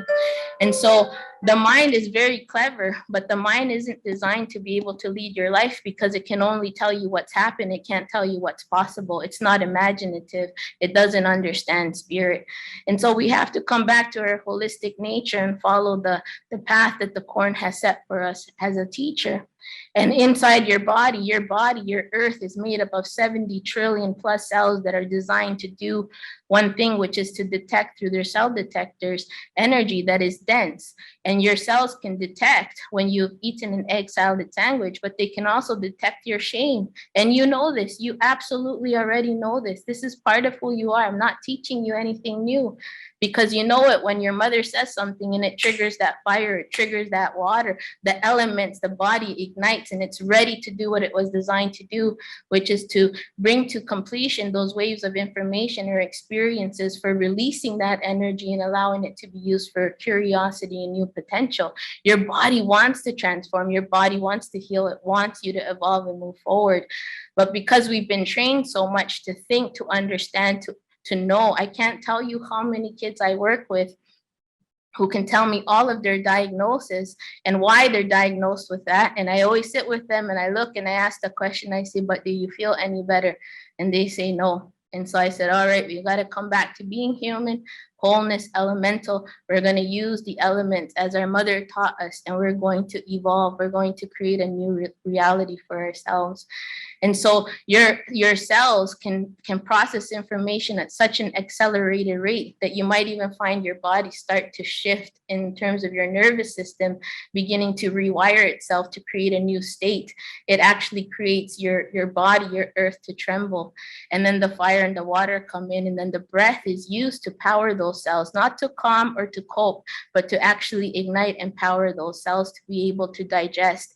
And what they do is they digest heavy energy for the purpose of you taking another run in the afternoon, or for you to be able to digest that wave of information for enlightenment.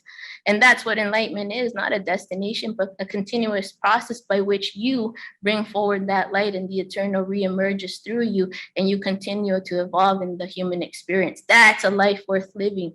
And the mind is very tricky because it wants to control, predict, determine. It wants to use data to try to understand and keep itself safe.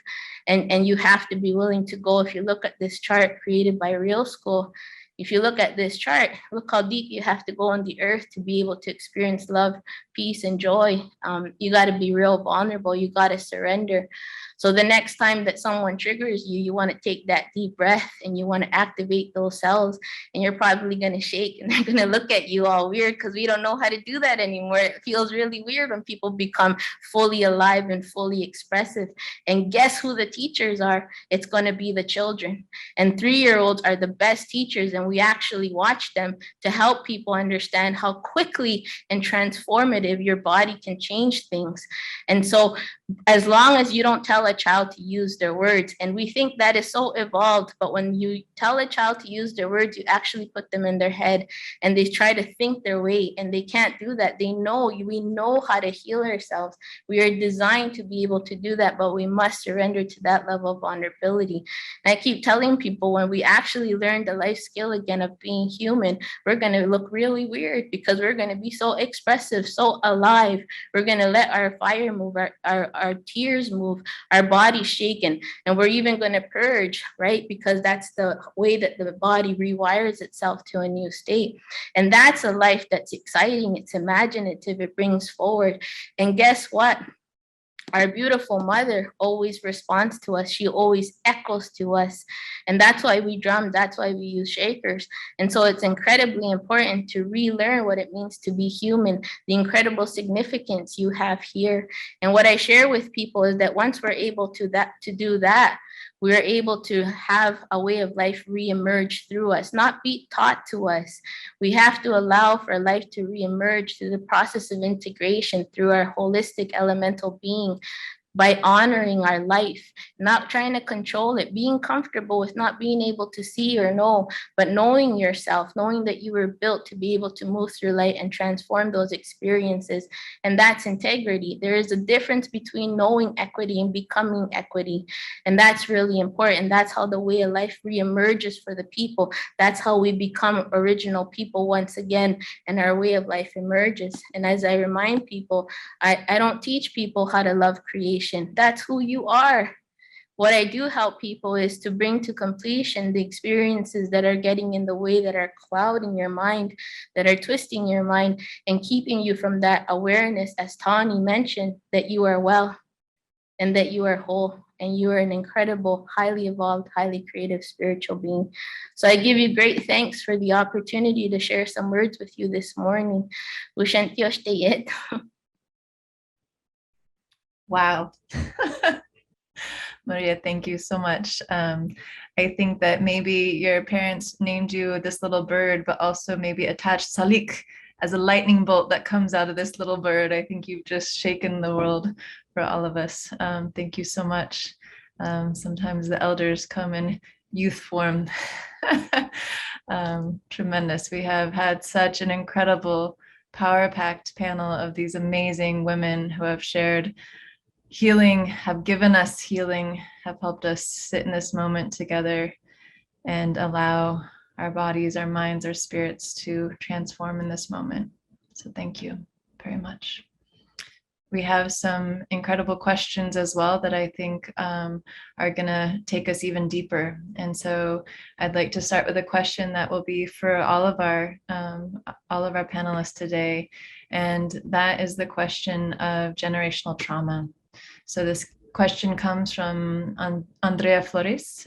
So she says, listening to this conversation, I can't help but think that to some extent, generational trauma is passed down to us and has an effect on our mental and physical health. Do you all believe in generational trauma? And if so, what do you recommend we do to heal our bodies? And also for Mimbala, also how this relates to Dang and the experience of perhaps if there is community Dang in that as well. So the question is for me? For all, but please start. Yes, Gemma. Yeah. Yeah, the trauma is definitely affects to the Dang. We have like physical trauma, mental trauma, that the trauma, sense of the trauma, the imbalance, the body energy. In our body energy, the wind element, the light, rough nature arise, and then that can damage the Dang. And then starting from there, then we feel more fears and we lose the confidence. All those kind of yes can happen from the Dang. The trauma caused Dang lose all these abilities. Also, yes, the community Dang, family Dang. So that's more like a collective of the positive Dang, build a healthy community. Yes. And one of the questions, Genla, was how do you heal this? How to heal this?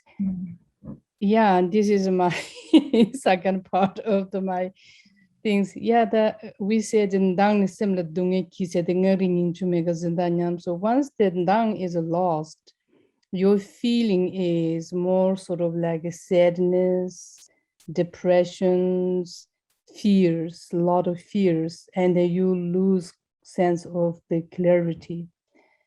The best to restore thing is, the 3 different way we can restore. The food aspect, you try to eat more clean, nutrition food. And then dairy product is very useful. And another important part is be into a safety place. You know, this place is safe for me, there's no problem. So, in the meantime, to heal the internal part is a practice and the yoga. And then I personally tell people who has this kind of issue, I tell them, Lord, eating is a good one, and the sleeping is very important to make sure you have the 8 hours sleep. Sleep length is important, but the quality, you try to go to sleep early night and try to get up early morning.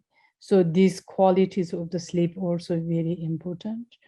Then most important is to try to create a safe peace. And the meditation is good, yoga is good, breathing exercise is good. To try to changing your body, mind, attitude, or behave to the more healthy. But that the safety, that the concepts of the safety, feeling of the safe, that's really changed a lot of the health things. Wonderful. Thank you so much, Genma. Yeah. We have lost also Dr. Hernandez, and so Maria, please respond as well. So trauma, the way I understand it, is transgenerational trauma. There's so much data that is moving through us. There's so much data in the collective body. It's almost impossible to be able to know or to target everything, even though our minds are very good at convincing us. And so what you do is you move through life, and you are aware that you are elemental, and you are conscious of your breath, your body, your earth, your water, and your fire. And so when something is really important for you to understand, it'll present itself in creation. It'll present itself in your path. And it might not be yours. It might be for your parents who were never allowed to cry or never had that opportunity, right? And so what you do when it presents itself through a trigger, because your body has to respond to it, you remember me and you say, I'm going to take a deep breath. I'm going to ignite my little cells. I'm going to let them eat and digest, and I'm going to look weird and I'm going to cry. I'm going to make this meeting real uncomfortable, and I'm just going to sweat, let that water move. And I don't need to know what it is, because it's impossible to really know. You may get an awareness once the body calms and rewires itself, but that's not what's important. What's important is to trust the body to do what it's designed to do. And then that's how you bring waves of data and information into completion. And then that's how we free ourselves and allow that light to reemerge, to be used for new potential, new creativity, and new imagination. Beautiful. That synchronizes really nicely with also what Dr. Punzawamala was talking about, and that safe space, that integration, those core pieces. Dr. Hernandez, please. Thank you. Welcome back. Great. Thank you.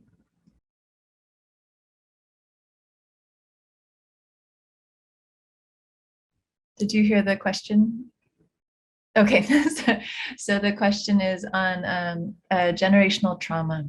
So the question is looking at how our bodies and our minds heal from generational trauma, and what you recommend as well, and processing and recovering from the trauma. I can think of what my dad has always told me as someone who was forced as an Indigenous child to fight in the war. I think that we can heal from that generational trauma through spoken word, through recounting our narratives, because as Indigenous peoples, our stories continue to be told for us and not by us.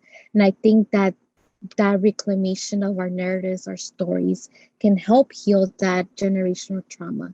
Because the same way that we actually get generational trauma passed down to us, we also get resistance and resilience passed down to us. And I think that, as Maria was mentioning, how do we gain that balance back where our bodies, our minds, and spirits, as a holistic beings that we are, to ensure that we can actually heal from that generational trauma as well.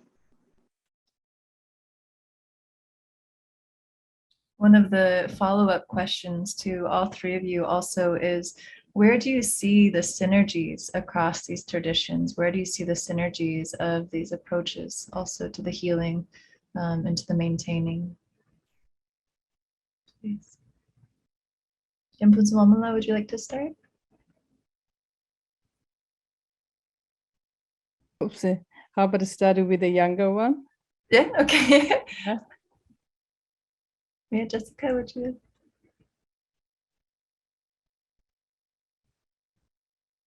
Do you mind repeating the question?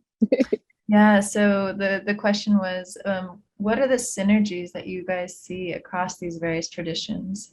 What are the similarities, some of those synchronicities in terms of the approaches of these sacred traditions? Yeah, some of the similarities and synergies that I see across these traditions is how they tend to be holistic as opposed to Western medicine that kind of is more binary, more reductionary, where we just focus on one thing and ignore the rest of the body, the mind, the spirit, our environments. And I think that, for instance, an example that I can think of is like when we have a headache, right? We only kind of focus on the headache, but that headache could be as a result of emotional distress that we're facing, of a lack of walking in nature, forest bathing. And I think that as Indigenous peoples, the similarities that I notice is that we tend to address everything holistically as opposed to binary, reductionary, where we don't just heavily rely on putting a pill or medicine to just address the symptoms, but we look at the bigger picture.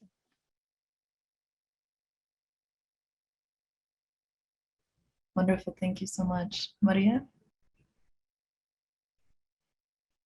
Well, when I look and because I've had the privilege and honor to work with so many different elders from different traditions and peoples from all over the world, my passion is to work with everyone. That's my passion and that's my heart. And when I do that, I just think about how incredibly creative we are as human beings. The building blocks are the same, eh? We always say the building blocks are the same, but the diversity and the capacity to interpret and to be able to bring into physical form and express the building blocks, that's pretty incredible. And so when I hear different people speaking from different places and experiences and territories, I just think, oh my God, what a joy it is to be human. What a joy it is to be alive. And that's where my mind goes in terms of that question. Wonderful, thank you so much. Wamala. So, yeah, I think it's the similar things, the indigenous culture, importance of the nature, how the human connect with the nature. So this I really see is very similar. I also attended many conferences or talked to many peoples, especially when I went in Peru and South America. I see how the meaning of the natures, that's I found very similar with the Tibetans and the nomadic, our culture. Every morning when we wake up, we offer things to the land and then praise, and then, so this is really, I found very similar. And then also when the Maria, her presentations, the elements, how they're coordinating things, that also I really found is very similar, because the Tibetan medicine is a 5-element theory. So that's also I see is very similar. So simply it's to integrating the body, mind, speech together, understand as a piece to function together. Outer, inner, secret, like nature together. So all those I see is very similar. Wonderful. Thank you, Genla.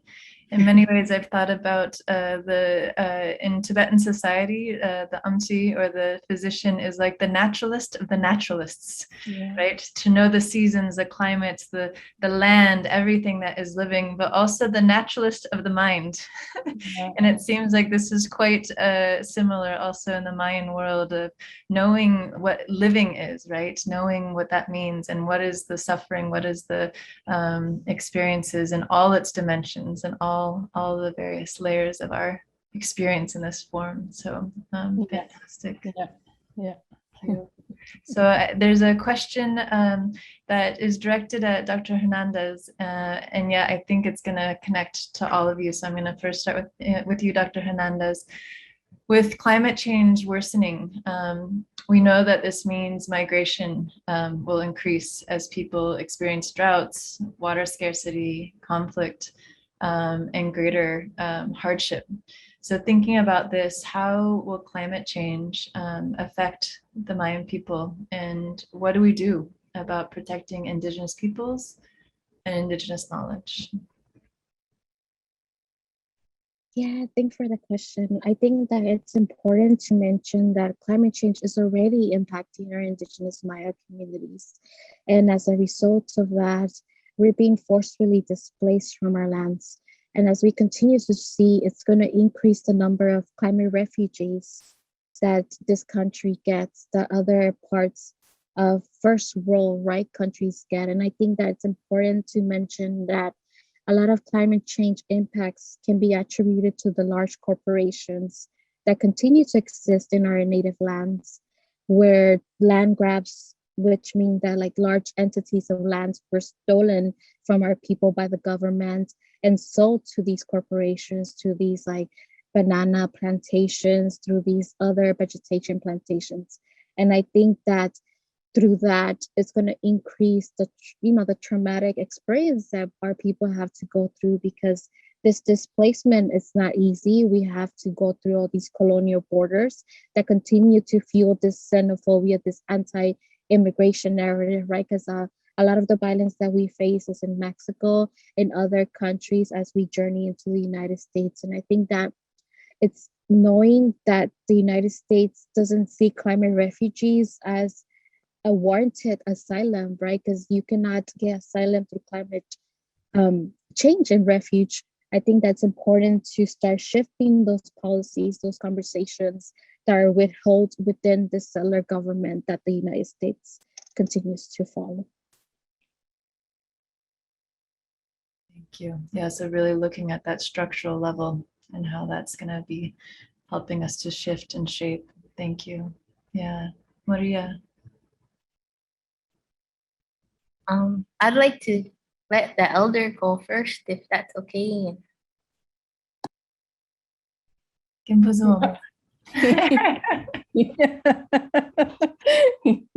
Thank you. Okay, so what was the question? Sorry. So as climate change it takes hold and has greater damage to our earth and to our places, especially on the Tibetan Plateau, how do we support the sustainability of the people in these regions that will be affected the most, and also to maintain and preserve the knowledge and help heal the earth also in this climate crisis? Thank you. Yeah, I think it's a very important question. So the climate change effect in Tibet is a lot. An example, we all know the major rivers which flow through Asia coming from the Tibet. But in Tibet, just next to the Mount College, there is a village we call the Zhelong. So that monastery area, that village, that's only I know, the winter no water around. They need to go far. Now, even if the spring is no water, also summer is a shortage. So basically, sometime late summer, rainy season, they get the water next to the door, but the rest of the season, they need to go to drive car and to get the water, which means is this climate change is affecting. So this case like drinking water for the human, yes, we can go to get, but it's for the animal fields. And due to this kind of reason, then people move to another one place because that the original land they cannot live. So this kind of thing. So some of those things now looks like a little too late to try to strengthen. But the main issue is that the climate, this kind of thing, need to change, do something. The people who has the power on their hand, either political power, economic power, whatever the men who hold the powers, the man or woman, whatever. Because it's like the common, like people, we don't have a lot of things, way of the control, way of the doing. We can do best is to pick up the plastic garbage, trash, they throw away, these kind of things. But there's not so much things we can do. That affects also like the Tibetan medicine. We go to the harvest herbs every month, every year on the mountain. In general, what we do is this year we go to South Mountain. And then next year we leave the South Mountain, relax, rest, and then we go to the North Mountain, an example. Every traditional Tibetan hospital, we have like 2-3 village where we can go to the harvest herbs. But now there's certain climate change, water is lack of the waters, the growing aspect is not growing as well. And also certain people, they harvest every year same mountain, that also causing shortage. So again, misbehave, and then the global, the climate changing. So they affects lot. As a team, starting from the government or the who has a power, they lead, and then it could be is changed as a global team way. But this is not only one village's issue or one individual, or I will do my best way. Of course, that will contribute, of course. But to now changing, it looks like difficult, my aspect. But now you see a lot of young people coming to addressing the issue of this global warming and the climate changing. I think hopping through those younger generations, their actions, their voice hit somewhere, someone listens and then do something. That's I'm hoping. Thank you, Kanla. It seems like also our healers, right, are now needing to move their attention from the medicine that they get to bring in people's lives to the structures, right, and to the politics and to the activism. Absolutely, yeah. It's simply this pandemic time, the simple herbal tea works for this sort of like helps. These simple things, the herb is helping, but herb, where they're coming, herbs coming from the ground, how they grow with water. Yes, herb working, we know that, but it's to protect where they grow the herb. So this is also is very important. Absolutely. Thank you. Yeah. Just about out of time. Maria, I'm going to give you the last words before we turn it over to our hosts, please. Well, what comes to me is something I learned, which was incredibly hard for me to learn, as having lived through genocide and the transgenerational trauma that comes with that, is that often resistance could be really hurtful. And that's hard for me to surrender to that level of vulnerability. And what was incredible, though, is in that level of vulnerability, and I just did that work these last few years, I discovered a level of freedom, and I discovered joy. And joy isn't the absence of hardship or difficulty. It's something else. It's home. And one of the things that I'd like to share is that they talk about these grandparents that are in the 4 directions, the 4 beings of light, the messengers. I was raised to know how to sing to them. And I was raised to know to remember that at any time, as Indigenous people, prior to the arrival of our European relatives, we've gone through hardship, we've gone through changes. The earth has changed. It needs to change. She will change. But we're reminded that we've always been helped. We've always received help. Our ceremonies, our drums, our dances, our medicine have always come at a time when we needed it. The key is to know how to receive it. The key is to know how to discern when those messages come forward. And so I remind you at this moment, if you have time today, to just put some medicine down, or if you don't have medicine, just through the power of your heart, to acknowledge those grandfathers that have always cared for us and will continue to care for us. And we are going to be okay. Life has always been intended to continue, and so it will. So I give you great gratitude for your time. Thank you so much, Maria, and thank you so much to all of our elder and our knowledge holders, our wisdom holders. Thank you for being pillars for your traditions, for transmitting this knowledge across generations, bringing it from our ancestors into the present day, and for all you're doing in your work and healing. Thank you so much. And I turn it over to Juanita and to Tequila. Thank you.